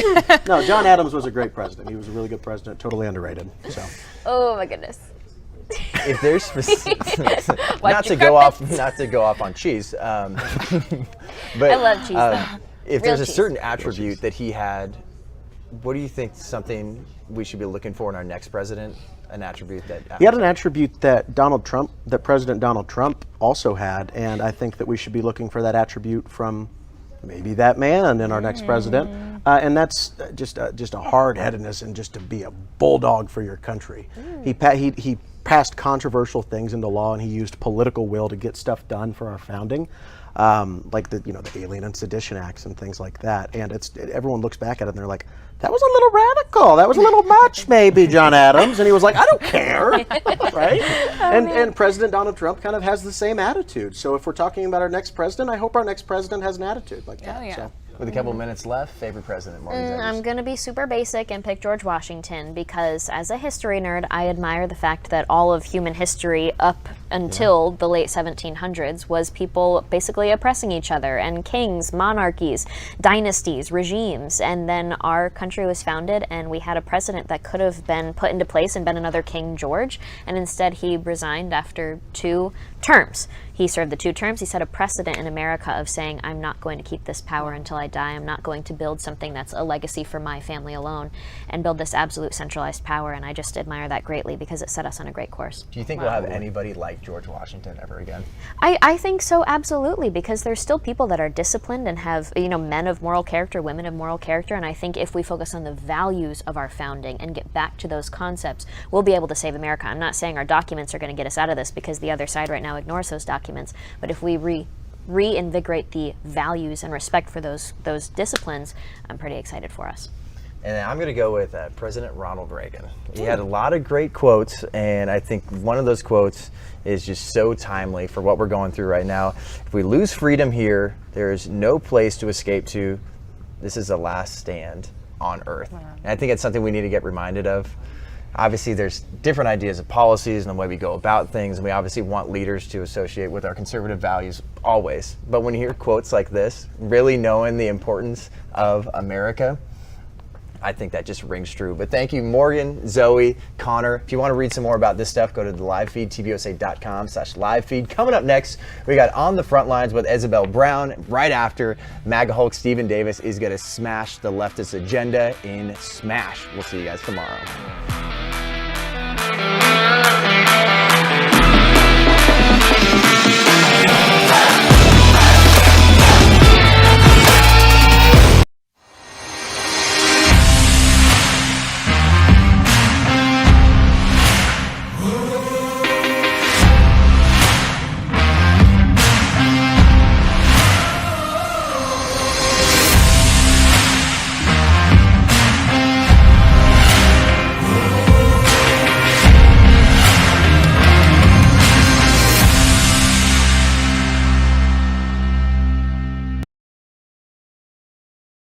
All across America, it seems that everything is a racial issue, at least according to those in charge of our college campuses. The University of Florida, Brooklyn College, Michigan State, Indiana, and the University of Chicago are the focus of manufactured racial tension, and the tactics of the left are meant to gaslight the students who attend these universities. Many of these students are being harassed, doxxed, called race traitors, and they're even receiving death threats.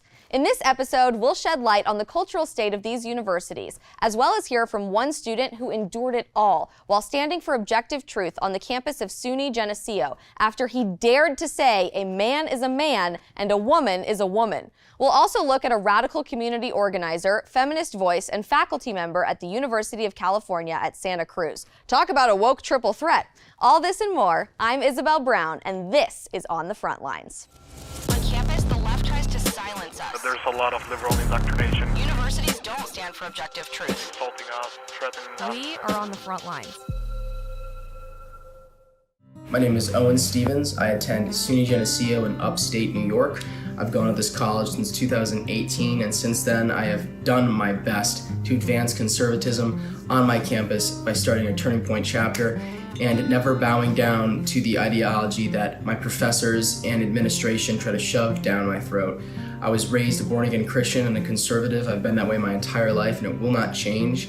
And my parents raised me to stick up and to speak out for what was right, to stand up for my values and to never bow down to people that you knew were advancing evil ideologies, evil agendas based in destroying freedom, advancing socialism, etc., etc. And so when I saw my campus doing exactly that, I thought it was my duty as well as obligation to stand up, to speak out, to do everything I could, to promoting things on Instagram, on social media, to raising your hand in class and asking questions that maybe counter the professor's narrative. These are all important things that students should be doing across campuses to stand up for conservatism, to stand up for freedom, and to stand up for America, the greatest country that has ever existed. Thanks, guys. Please welcome Owen Stevens from the State University of New York, Geneseo. Owen, how did you end up choosing to study at SUNY Geneseo? I examined a lot of factors. Initially, it was price and location. I mean, when you're trying to pick a school, there's many things you got to look at. You got to look at location, price. Politics didn't factor into my decision-making at all at first. I didn't expect to see such a woke blizzard so close to my home, and I thought that was far out and not something I'd have to deal with. What made you want to pursue your degree in education, and what were your hopes for after graduation? Sure, my grandfather was a history teacher, and it ran really deep in my family, and I think to help students pursue truth, beauty, and goodness is one of the most noble things you can do. And we need good teachers in this country. We need teachers that love their students, that love teaching their students, that love the history or the math or the science that they're teaching their students. The woke agenda and leftist indoctrination were massive parts of your experience in the education department. Tell me more about what that was like, being submerged in such one-sided thinking all day, every day. As a freshman, I didn't think that would happen. And I started going to these classes where I slowly started to realize they were teaching me how to indoctrinate students myself. I was learning how to participate in this system of indoctrination. I was learning how to mandate that for my students. I was learning how to teach them critical race theory. I was learning how to sexualize and teach them and racialize everything.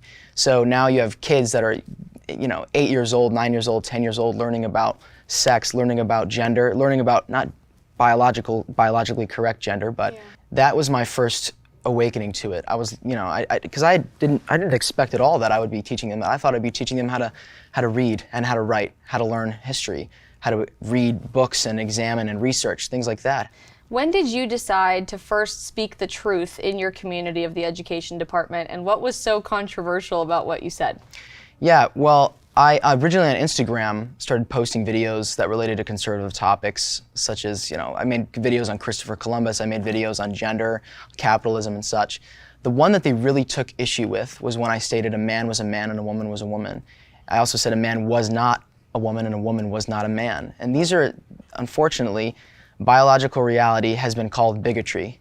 And under these universities' guidelines, under what they operate under, diversity is king, and respect for gender identity is viewed as the most important thing you can do as a teacher. You have to respect kids' gender identity, and that comes into conflict with teaching true and accurate biological science. You can't do both of them.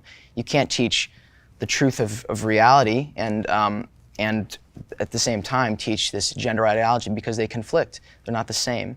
So that was originally what they had trouble with, was the statements I made on social media regarding gender. How did your university respond to that video? They responded by suspending me from all of my classes immediately, and I was brought into a room with about 6 60-year-old educators. They were administrators in the school who had brought me in and did not allow my parents to attend, did not allow any lawyers to attend. At this time I had lawyers.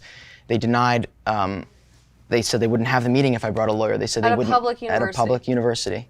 No lawyers, no parents, so it was just me. This was an intimidation tactic. They wanted to see if they could intimidate me. It didn't work, but they wanted to see if they could get me to basically stop doing what I was doing and walk through some of my conduct. And yeah, that meeting was that was when they passed down the suspension, was directly after that meeting. All because you decided to post videos about objective truth on your Instagram? On my private Instagram, yeah. What were some of the steps that your university mandated that you take in order to be reinstated as a full member of society? So they demanded that I take part in some re-education training that goes over things such as gender ideology, gender identities, knowing specific gender identities, and basically retraining my mind in this woke sense. How did you decide to fight back against that? Well, we lawyered up immediately. The Alliance Defending Freedom happily took our case. We also contacted alumni at the school. And I think that one of the most important things you can do if you're a conservative and your school is targeting you is to contact the people that are funding that school. Schools rely on funding. These universities, they need that funding, and the alumni don't always know what's going on. So if you contact the alumni donors and you tell them what's going on in these schools, you're going to significantly impact their pocketbook. Walk us through what it felt like to be labeled as a bigot. I mean, every other name under the sun that we know are instantly attacked to conservatives there on campus, and really this idea of being a second-class citizen in your own community. Yeah, to be honest, I don't care too much. I never felt that was that big of a deal. This is our job to do. To be a conservative is an action term. It means to do something, not just passively believe something. We're trying to conserve values. We're trying to conserve what this country was founded on, and we can't do that if we're silent. Historically and over the last few years, I think what we've heard about indoctrination has largely been centered in departments like political science or ethnic studies. I don't know that anyone predicted education would be such a big target for the left with indoctrination. So tell us more about what this looks like for our future educators, and as a result of that, the next generation of kids. They were very smart in picking education as a place to advance their agenda, because now you have kids who are young coming up through these ranks with these teachers telling them what they should believe, not telling them how to think, but telling them what to think. And when you are educated like that, you become a sort of drone, and you effectively become a tool for them to use to advance their agenda even further, because you're not thinking for yourself. You're not thinking for yourself. You're not making your own decisions. You're ingesting what they've told you, and you'll defend that till the day you die. That's basically that's what they want. They want drones that are obedient, and it's very problematic. Our institutions are flooded with this right now, and what you need is new institutions. You need new schools to come up. You need people to support conservative schools like Hillsdale, like Liberty. You need people to rally around those institutions and slowly and surely excommunicate the woke. So how do we get there? How do we encourage more conservative thinkers, and even beyond politics, people who believe in objective truth, to become educators and invest in education? We have to highlight stories of people that have done it and succeeded. We have to, like I said, create new institutions. We have to found new schools that are based in reality, in teaching biological truth, teaching science, teaching actual subjects, and not trying to conform students to one ideology. We have to be helping students pursue truth, beauty, and goodness in their lives. And any school system that doesn't do that is not one that deserves your child. It doesn't deserve your money. It doesn't deserve any kind of support. You've shared a bit of this with us already, but what does education really mean to you, and how can we prioritize true education over indoctrination in the future in America? Education is a process where you better yourself by learning things you didn't know before and learning how the world works. America resides in a society that resides in reality, and you cannot better America if you do not understand reality itself. You can't do anything good if you don't understand the reality in which America resides in the first place. So that's primarily what you're trying to do as an educator. You're trying to get kids to understand where they're living, the circumstances behind the country they live in, and the complex things that create the world and how the world works. Those are the fundamental aspects of education. And it betters you. It makes you a better person. It makes you equipped to handle problems. It makes you equipped to deal with your life. And it makes you equipped to lead a fulfilling and good life. As someone who dreams of educating the next generation, and you're pursuing a path of servant leadership here, if you could teach the next generation of American kids just one lesson, what would it be? I think gratitude is a really important thing. Gratitude is essential to living a good and happy life. You cannot be happy and you cannot be good without being grateful. And if we teach kids to be grateful for where they live, to be grateful for the circumstance in which they're living in right now, then that's going to create a society of better people. I mean, conservatives believe in bettering yourself on the inside first, and that's what betters society. We don't want to change society to conform to individuals. We want people to change themselves and battle their moral failings themselves to become better. And I think that's a lesson I would teach anybody. Oh, and it is such an honor to know you. You embody the very definition of what it means to stand on the front lines of your own education and the education of an entire generation to come. Thank you so much for the work that you're doing on campus and joining us here on the show. Thank you very much for having me. Next up is our State of Campus, where we'll go further into all of the insanity. This is On the Frontlines.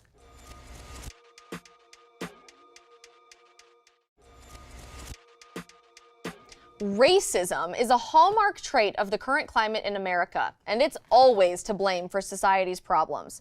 On campuses today, the very people who are meant to improve your college experience will try to get rid of you if you are deemed racist, even if you're not. You just disagree, but they won't have that. Forget normal college stress over exams and making friends. Now you can worry about whether your A paper will turn into an F if you wrote too critically, and if your roommate is a communist. This is the reality, and we're here to call it out. It's time for your State of Campus. Florida is known for alligators, sandy beaches, and segregation.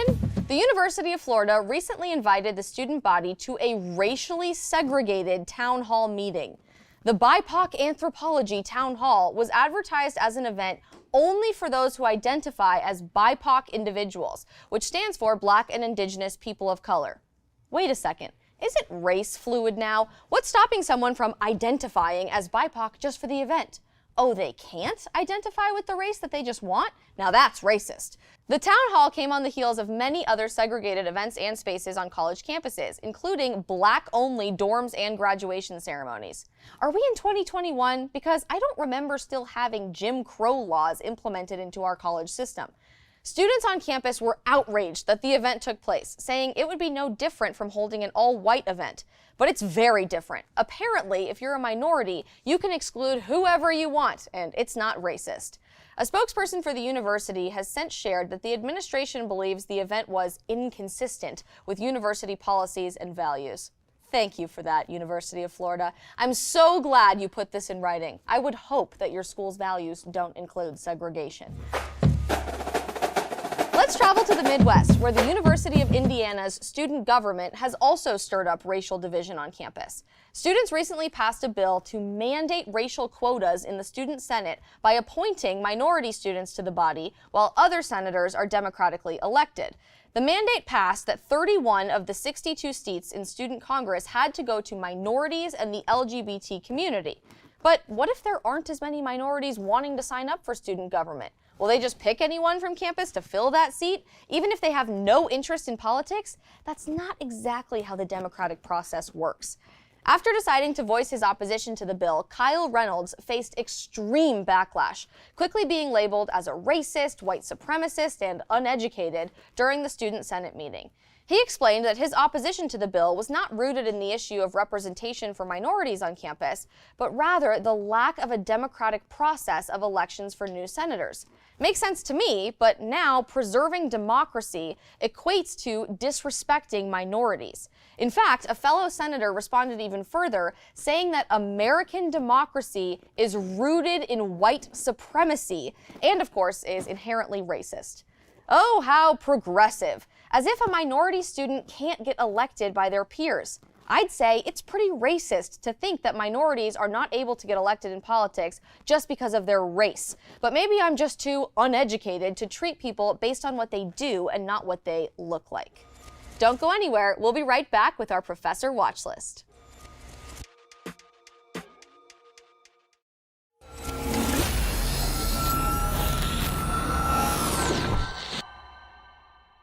What if I told you a known Communist Party candidate was teaching on your campus? For students at UC Santa Cruz, this wasn't hypothetical.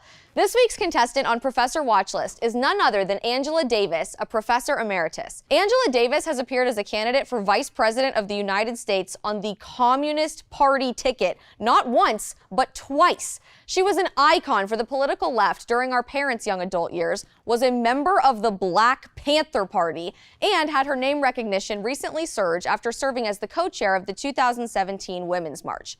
Talking about communism on campus just isn't enough for Angela, who continues to give guest lectures on campuses nationwide, including at my alma mater, Colorado State University. Even worse, she travels the world to tour communist nations and embraces brutal dictators like those in Cuba and the USSR. In Moscow, she even received the Lenin Peace Prize for defending communism. Today, her lectures on campus praise communist dictators, the BDS movement against Israel, and the all-out abolition of capitalism worldwide. These are all the essentials college students need to hate America and victimize themselves to think socialism will solve all of their problems. Angela Davis, you're number one on our list. And all you other educators out there, keep it up, and you might just make our Professor Watch List. We're back to the state of campus, where American democracy isn't the only thing considered racist. According to a linguistics professor at Michigan State University, telling another person you don't understand their accent is linguistic racism. No longer can you ask someone to repeat themselves. That's a hate crime. Professor Peter DaCosta says there's a significant amount of linguistic racism in America today, which he blames on the previous presidential administration under Donald Trump. No surprise there. According to this professor, modern American culture perceives those who cannot speak English as unpatriotic and unwilling to embrace American values. He also says it is racist to say only the English language may be spoken in a workplace where there are multilingual employees present. First of all, Everyone has some sort of accent. To imply that someone is racist if they ask someone to repeat themselves is just absurd. What about speech impediments? Can those gain you victimhood status, or is it just accents?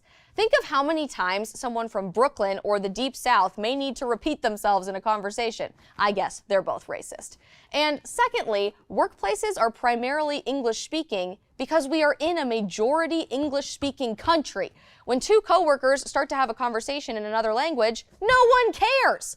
Other people might not understand a word, but will they be offended? I think not.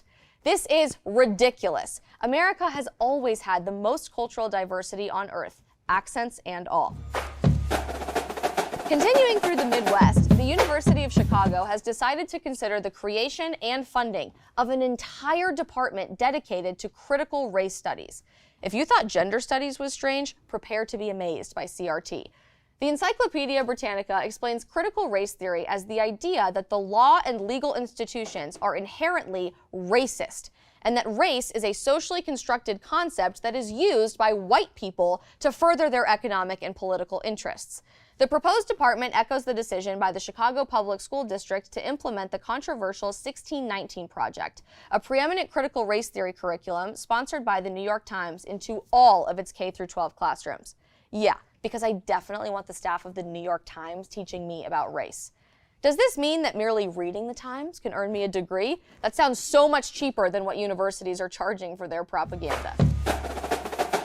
And finally, let's head over to the East Coast. We all knew New York was leftist, but a professor at Brooklyn College has truly outdone herself as she declares that math has had a hidden agenda all along, beyond making you fight with your dad at the kitchen table in the 5th grade.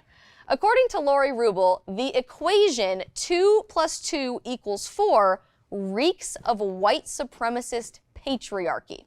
As a female professor who teaches mathematics education, she claims math is in no way culturally neutral or objective when it comes to race and gender. And our approach to the societal understanding of math as a pure subject, given its provability, is the same pattern of thinking that's been used to target women with coordinated ridicule and harassment, blah, blah, blah, and more self-proclaimed educated nonsense. Basically, what she's saying is that when 2 + 2 = 4, and there's no other possible answer, women everywhere become oppressed and white supremacy strikes again. I don't even know what to say about this. All I know is that Pythagoras is probably rolling over in his grave. Yeah, I got nothing. I get that math isn't exactly everyone's favorite subject, but this professor has taken it to a whole new level. Anyway, is your school trying to change facts and accuse everyone of racism? Let me know in the comments, and that's your State of Campus.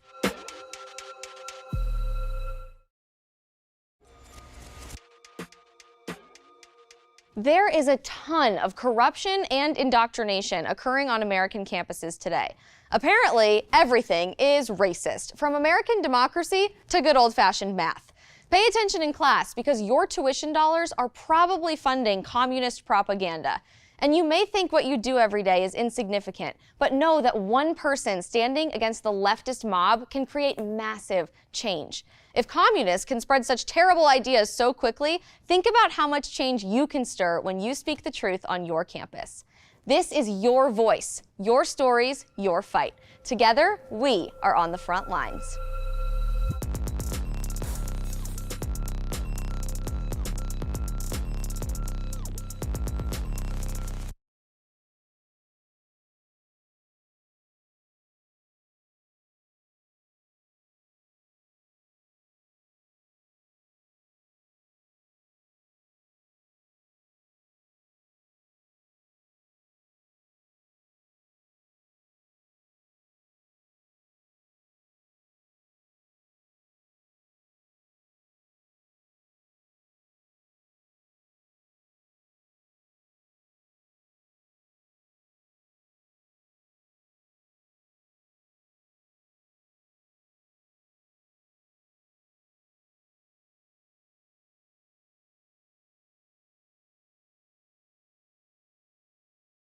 Let's talk shop, let's chop and give a little real talk. Period. And today is a good day because you are about to smash with MAGA Hulk.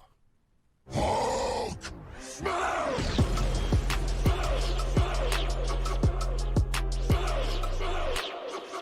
Oh, yes, indeed. You know when it is, you know where it's at, you know what we do, you know how we do it. We tear down liberal ideologies one smash at a time. Oh, yes, indeed. I got to talk to you, goodness gracious. I got to explain something. I'm going to give you a really innocuous phrase, okay? Language, indeed, has meaning. Yes, indeed, the whole point of language is to convey messages that have very precise and strict definitions. Isn't that, it's very simple. It's very, very simple. Like, for example, hi, hello. Yes, these are forms of speech language that are for greeting somebody. And when I say goodbye, see you later, this is a form of speech language that's for departing somebody. Now, I would not say, hey, goodbye, how are you doing, when greeting somebody, and I wouldn't say, well, goodbye, have a good day, hello. I wouldn't say that when I'm about to depart. Like, it's simple. I know I don't have to explain this, but in this day and age, I really do. This is simple. Why is this so? Because words have meaning. It's that simple. And again, words and language is used to convey messages that have very strict and precise definitions, right? And you know where I'm going with this. You know where I'm going with this. People like Demi Lovato don't understand the very simplistic idea of words and that they have strict definitions. Go and put up that first slide for me if you don't mind. Lord have mercy. She doesn't support gender reveal parties anymore because boys also have vaginas and girls also have penises. No. And wrong. Okay.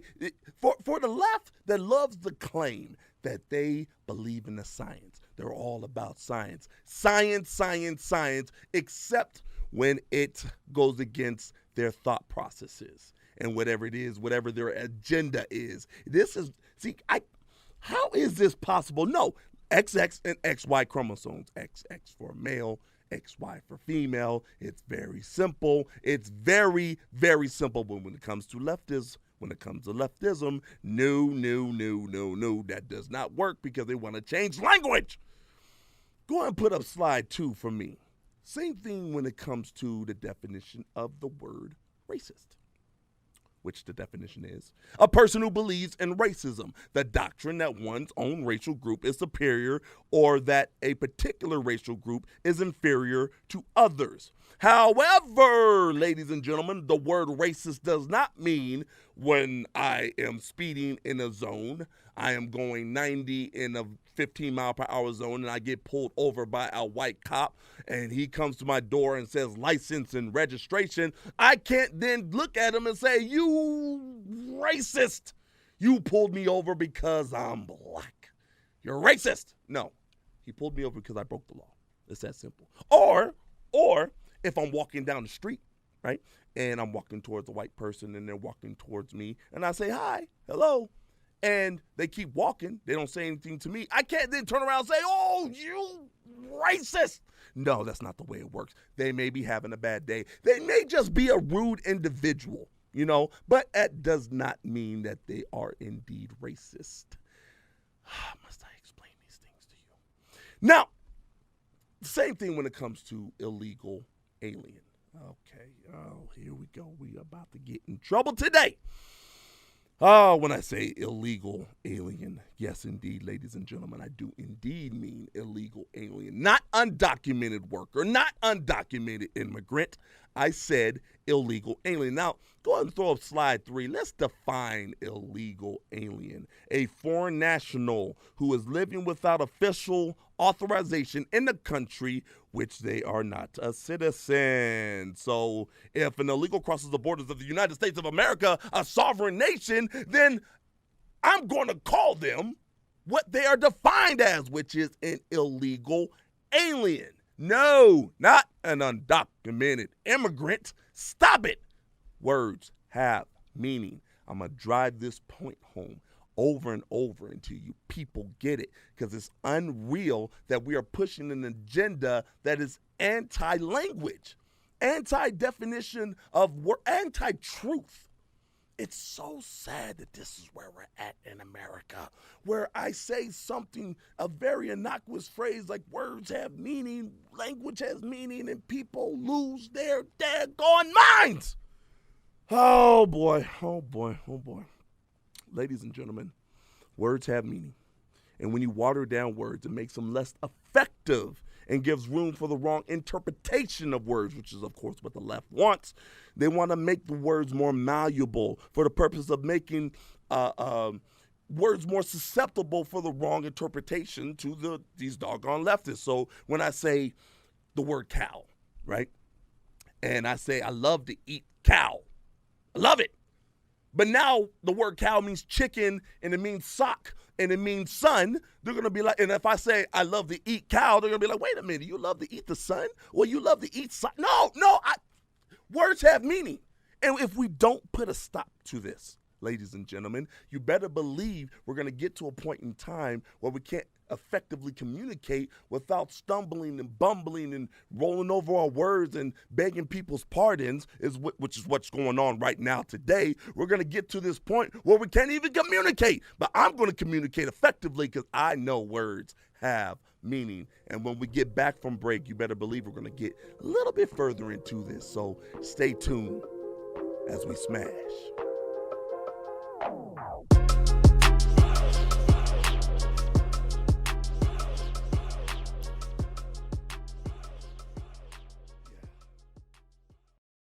Welcome back to Smashing with MAGA Hulk, where we tear down liberal ideologies one smash at a time. Yes, indeed, ladies and gentlemen, we were talking about before the break the watering down of words and how words have specific meanings and how you can transform the very essence of language if you're the left. Pretty much is what it boils down to, daggone it. But as we stated earlier, you see this with gendered language. We see this with the all-encompassing and all-inclusive word of racist. We see this all the time with the word illegal alien and now being transformed to undocumented immigrant and undocumented worker. We see this all the time with these words that we become very familiar with, and now all of a sudden it's a switch. It's a flip. It's a flop. It's ridiculous is what it is. And we're stating very basic truths, right? And apparently, me saying words have meaning, this is a no-no in 2021. It's considered taboo to say such thing. It has negative connotations. And if I continue to say things like this, you better believe I will be called, drum roll please, yes, indeed, racist, sexist, bigot, homophobe, transphobe, xenophobe, all of the phobes. I am all of the phobes because I adhere to strict definitions of very strict words. Which, like, if this happened in 1990, if I said, if I was went back in 1990, I said, look, people, all right, I hopped in my time machine in 1990 now, and I said, people, in 2021, words will no longer have meaning. They will laugh me out of town. They will laugh me back in my time machine, as a matter of fact. And then they come to 2021 and they see that I was not lying. Goodness gracious. I mean, you call a spade and you're the platform nowadays. You say very innocuous truths like words have language, speech has language. Just because you claim to be of a certain sex doesn't mean that you now of that sex. You will be deplatformed and cited for putting out hate speech. Isn't that crazy? Language has meaning, people. Particularly speech language has meaning. Therefore, to negate doing, giving out speech or saying very simple phrases, if you're not going to put out a message going against this leftist ideology of what now the newfangled words and what newfangled words are going to mean, then you're doing speech a disservice. Plain and simple. You really are. We need to stand up and stand strong and stand out and let it be known and stand on the courage of our convictions, mind you, that we're not going to allow this anymore. And it starts with, I have a couple of points I want to touch on, because it starts with, first and foremost, rejecting Ebonics. Now, when I'm with my boys and everything like that, I speak slang and all this type of stuff. And in a professional setting, in academia, this has no place. Ebonics has no place in academia. Ebonics has no place. And it's not a racist thing to say. It's just, if I'm at a restaurant and a waiter comes up to me, hey man, you know what I'm saying? You want this steak? Dude, don't talk to me like that. Come at me professionally, all right? Come at me with some type of respect and some type of couth. But to say that now is a racist statement, and we just got to get back to basics, really. And we also have to reject the made-up gendered language of Latinx and Womenix? Women, is it Womenix or Women X? I don't daggone know. Neither do they. That's how ridiculous this is. And if you have a problem with the word or with Latinx or trying to say things, or Latino. It's that simple. If you have a problem with that, then you have a problem with the entire Spanish language, because it is gendered. I guess, what, is Spanish racist? Or is it xenophobic or something of the sort? I don't know when it comes to these leftists. I can't make any heads or tails of it. Lord have mercy. Let's just move on. We need to reject that redefinition or redefining of sexual definitions of man and woman, boy and girl. This is very basic, ladies and gentlemen. I'm sorry. When it comes to Caitlyn Jenner, right? Oh, Caitlyn Jenner. He's running for office, running for governor. I'm sorry. I'm not voting for him. Okay, him. Now, I may get in trouble for that. I don't know, but I'm calling a spade a spade. And I'm sticking to basic truths of biology and of science that the left always wants to say they're all about. But can't do that nowadays. And we also, ladies and gentlemen, we also got to reject the watering down of important words like illegal alien, of pedophile, of rape. It is an illegal alien, not undocumented worker. Okay, it is a pedophile, not a lover of children. Okay, and we're getting so bad with this language thing. It's devolved so far where people are trying to make a joke of rape and calling it a snuggle struggle instead of it just being called rape. It's really nefarious what the left is doing with these words, right? I mean, and it's sad because when it comes to this, never mind the illegality of these people and these crimes. Never mind what these people, the visceral reaction we're supposed to have when it comes to these people, when we're supposed to, with the way we're supposed to react when we hear the word pedophile, when we hear the word rapist, when we hear the word illegal alien. Never mind the heinous acts. Never mind, we're just going to label it with fluffy language to make it sound better, because language no longer has meaning. Ladies and gentlemen, we have to reject this. And we need to get back to getting language to mean what it's supposed to mean, and help speech mean what it's supposed to mean, and get away from this woke culture that's tearing down the very fabric of reality. It is so nefarious. We have to fight back, and the time is now. Anyway, that's enough of that. We are going to get to a second. Oh, you know the segment. Don't make me angry. Yes, indeed. We're going to get to that. We'll be right back.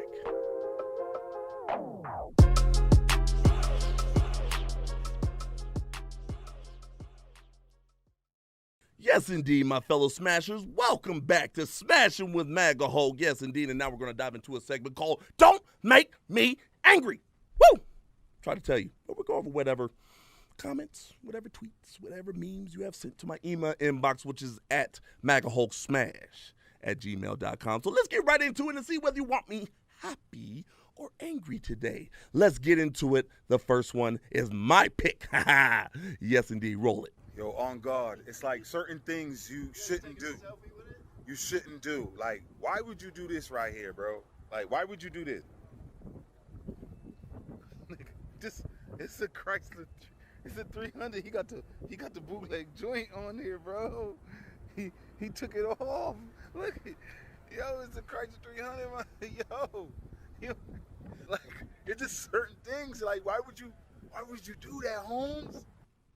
You don't do that. Oh, I will do anything for love, but I will not definitely do that.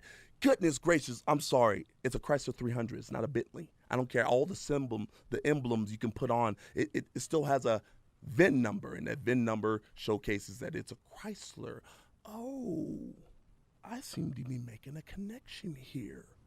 It doesn't matter what you change on the outside. On the inside, it's still what it's supposed to be. Goodness gracious, you better believe it. I'm sorry, Caitlyn Jenner. I'm still calling you a he, and I'm not being rude. I'm just sticking to biology. Yes, indeed. It doesn't matter what you do to the outside. This guy tries to turn a Chrysler 300 and make it seem like it's a Bentley. He tries to put the B on it. He tries to put the emblems and symbols. You can take away and add on whatever you like. At the end of the day, it still has the vehicle identification number, and that showcases that this will always be a Chrysler 300. And I'm sorry, it doesn't matter how much you want to call it. It doesn't matter how much you want to identify it as a Bentley. It is still a daggone. I'm already mad. I made myself mad again. Goodness gracious.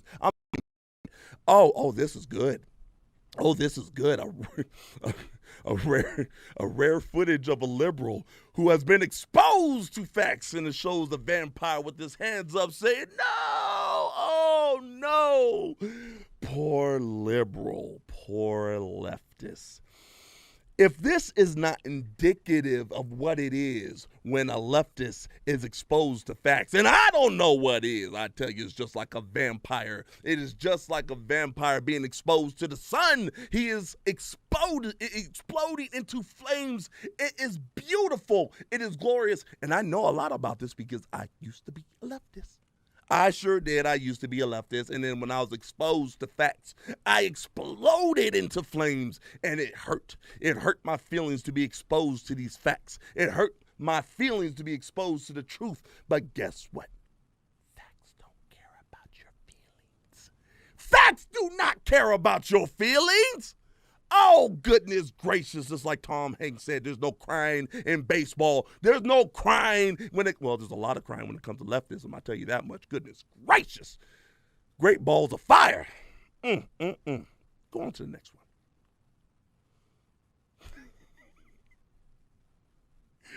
one. Just checking to see how this is white people's fault, right? It has a white guy peeking around the corner. It's funny. It's really funny to me how this black person, right? Oh, you know the story. This black person goes and wails on an Asian woman. Despicable. Absolutely despicable. Knocks her clean out. Knocks her down. And what does this liberal professor say that then mainstream media catches on to? It is a sign of white supremacy.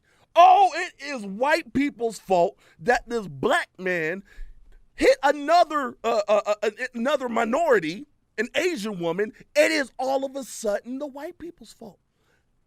I'm a firm believer in self-accountability and responsibility, things of that nature. So it really perturbs and upsets me when this happens. I'm sorry. If it's all on the person who does it. It's all on the person who does it. I'm going to say that one more daggone time. It's all on the person who's committing these crimes. Just like when it comes to Ma'Khia Bryant. I'm sorry. She's going to plunge a knife into another black woman.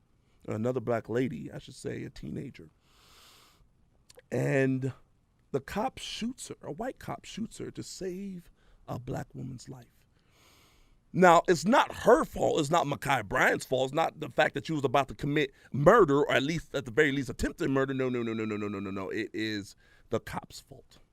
I can't stand it. I told you not to make me angry. Give me the next one. Give me that daggone next one. Lord have mercy. Oh, yes, indeed, Martin Luther King. I have a dream that my 4 little children will one day live in a nation where they will not be judged by the color of their skin, but by the content of their character. That will not happen in America. That's not happening right now in 2021. As a matter of fact, the exact opposite is happening. People are being judged by the color of their skin and not by the content of their character. It is so sad that in this day and age where there's a lot of interracial relationships, a lot of interracial marrying, which is a beautiful sign of actual progress that the left should be proud of, because this is a progress in the right direction. We're breaking down color barriers. We're stepping over color barriers, and we're commingling, but yet and still, it's just ridiculous that we can't come together. We can't come together as a people. We can't come together and believe that a person's character supersedes the color of their skin. We can't do that. Apparently not when it comes to the left. No, we can't, and I am upset about it. It pisses me off. Lord have mercy. See, we ran out of time. We ran out of time, and it's okay because I need to go on a break. I need to go on a break and cool off right now. Daggone it. Smashing with MAGA Hulk.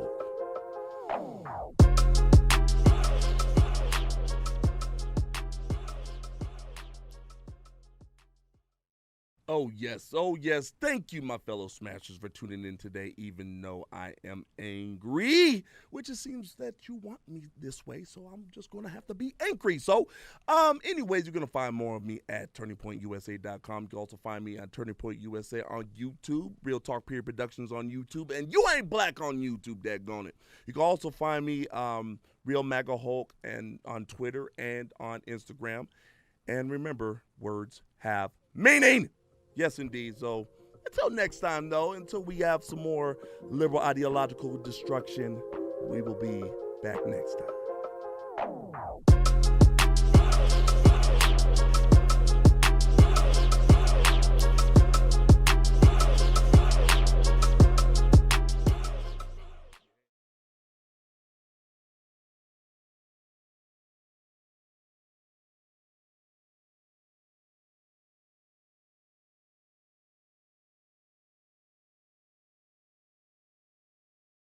What up? Jon Root here. Hope you've enjoyed the live stream so far. Coming up next on TPUSA Live, tune into the newest episode of Politics, where host Alex Clark will tell you about how NBA legend Shaquille O'Neal dunked on celebs in his interview with the New York Post, a shocking story about how you may have seen and known about Gabby Petito almost a decade ago. All this and so much more pop culture without the propaganda, next on Politics.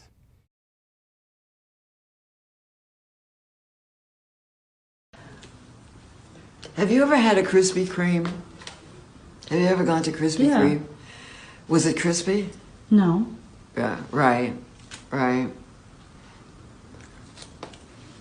Forget the marijuana part. This is how I act when I run out of things to talk about with someone I don't know. So, do you like weather? Every story today is a strong contender. I've got the meat sweats already because I know what's coming and I'm excited for you. Shaq says celebrities have all gone off the deep end, so he doesn't want to be one anymore. Denzel Washington gave a profound speech at a Christian men's conference. Also, you've seen Gabby Petito before in 2013. This case keeps getting weirder and weirder. And then, I gotta take a breath. I guess I could only pick one more to tease, so the rest you're gonna have to wait and see. I'm stalking a family in New England, and I need to have a heart-to-heart with New England conservatives. How's that? I'm Alex Clark, and this is Politics.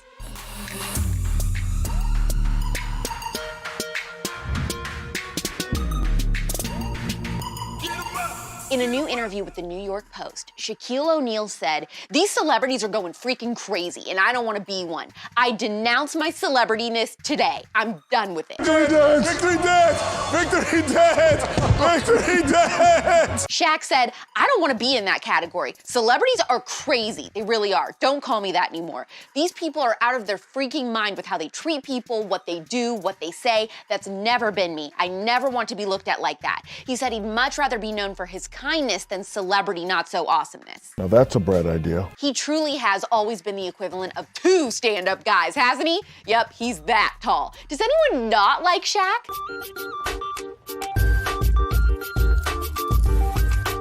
I've also heard that Shaq's value system was really instilled in him at a young age by his stepfather, who he absolutely adored. This guy was a drill sergeant for the Army and taught Shaq his core values and principles. People say that you can tell by just being around him that he was raised in a very loving home. Big cinnamon roll energy. And when I say big, I mean big, size 23 feet cinnamon roll. Uh-oh, there he goes. He's going right square. Oh, Shaq, where'd you go? Shaq's coming back up. Hey, get back down here. They're trying to kill me. Was it that bad? Shark tried to kill me, America. This is really cool. Denzel Washington went to a Christian men's conference, the Better Man event, which is hosted by First Baptist Orlando. And while he was there, he told the audience, the world has changed. What is our role as a man? The John Wayne formula is not quite a fit right now, but strength, leadership, power, authority, guidance, patience are God's gift to us as men. We have to cherish that, not abuse it. The Bible says in the last days we'll become lovers of ourselves. The #1 photograph right now is a selfie. And would you stop taking pictures of yourself? Your sister's going to jail. So we all want to lead. We're willing to do anything, ladies and young men, to be influential. Fame is a monster, and we all have these ladders and battles, roads we have to walk in our given lives. Be you famous or whoever's out there listening, we all have our individual challenges. It's cliche, but money don't make it better. It doesn't. Fame just magnifies the problems and the opportunities. He said, what I have will not keep me on this earth for one more day. I and every other professor on this campus are here to help you to find, take back, and keep your righteous mind. Denzel has been a cinnamon roll for a while. Remember when he called out the media to their face? So what a responsibility you all have to tell the truth, not just to be first, but to tell the truth. We live in a society now where it's just first. Who cares? Get it out there. We don't care who it hurts. We don't care who we destroy. We don't care if it's true. Just say it, sell it. Anything you practice, you'll get good at, including BS. Did you know that we've seen Gabby Petito before? In 2013, Gabby Petito was in a music video as a response to the Sandy Hook shooting called Irreplaceable. What are the odds, right? A woman singing in the video named Deb Henson told the Post, this song isn't just about violence against kids, it's also about domestic violence and violence in general. It's just god-awful, really, what happened to Gabby. To remember and honor your name. You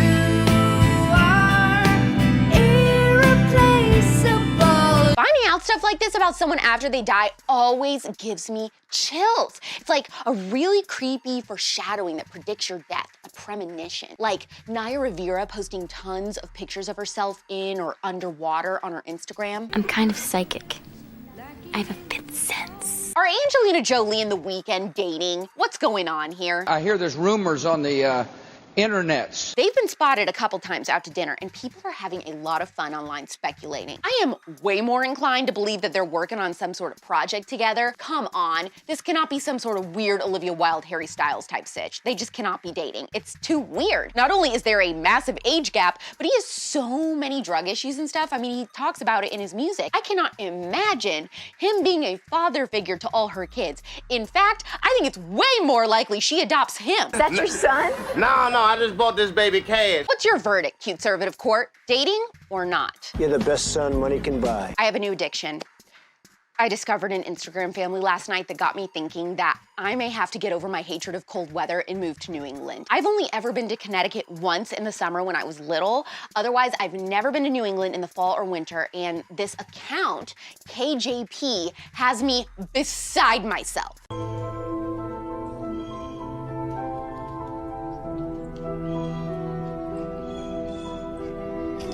This guy is a husband and father. His wife, Sarah, has an Instagram too, and they just have the most storybook movie house I've ever seen that's located in like Northern Rhode Island or something.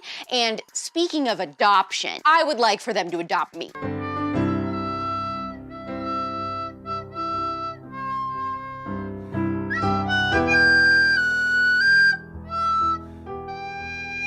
Hi, I'm Sarah McLaughlin. Will you be an angel for a helpless animal? I mean, look at this. It's seriously a movie set.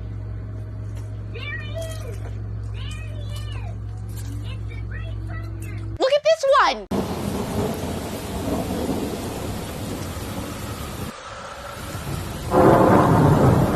And this, their family is beautiful. The photos and reels he makes are on another level. I can't even deal. I feel like a stalker, but I just have so many questions about living in New England. Do any of you? What's it like? Does it actually look like a storybook? Are the winters worth it? Do you eat a lot of lobster rolls? Are there any conservatives at all there? Please tell me. I want a full-blown breakdown in the comments.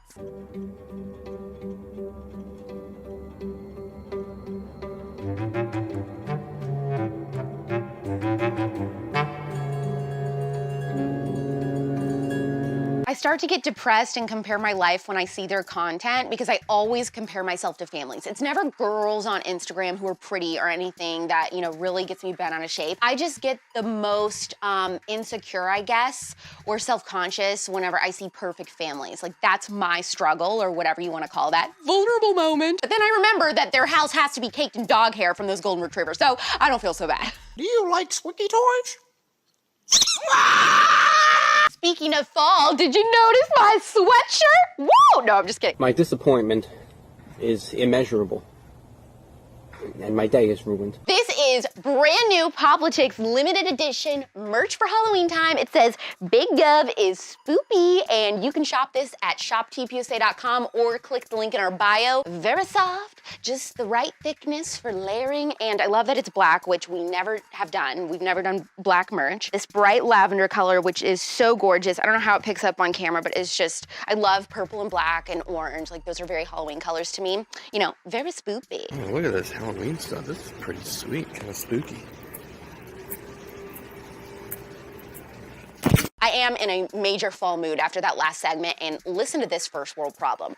I don't mind the summers in Phoenix that feel like I'm living inside Satan's butthole. I don't. And winter and spring are so beautiful here. The only time of the year I get so bummed out and hate the weather is fall. We don't have fall. It's just a long summer. And I'm going to Oktoberfest this weekend here, and it's legit going to be 90 degrees. It is the worst. The good news is we're getting closer to cool down time, which means I can finally roller skate. I do have my skates, by the way. I've just had to wait to wear them because it's been way too hot. Plus, falling on cement in Arizona midsummer is like falling into lava. Search for The Spillover on Apple Podcasts and Spotify, my brand new long-form podcast that comes out every Friday. There are 2 episodes out, so you can binge those and send your thanks by leaving me a 5-star review. If you are looking for the audio version of Politics, it now has its own account on Apple Podcasts and Spotify as well, so you need to be subscribed to that if that's how you prefer to get your daily Politics episodes. 2 things, subscribe separate. Also, heart this episode if you love fall too. There's lots to discuss in the comments today, ladies. Also share this episode to your stories to spread the feel good about Shaq and Denzel. Send to any of your New England friends, conservatives or not, and send to friends that love fall and think that big government sucks. They will love Big Gov is spoopy. Finally, don't forget to hit the save button. Love you, mean it. We're back tomorrow at 4 p.m. Eastern, 1 p.m. Pacific. It's pop culture without the propaganda every single day. I'm Alex Clark, and this is Politics. Support Politics, the first ever conservative pop culture daily show, by subscribing to our channel, turning on notifications, and of course, hitting the thumbs up. Also, our main home is on Instagram. Seriously, just trust me, that's where the real magic happens. Follow us there at Politics.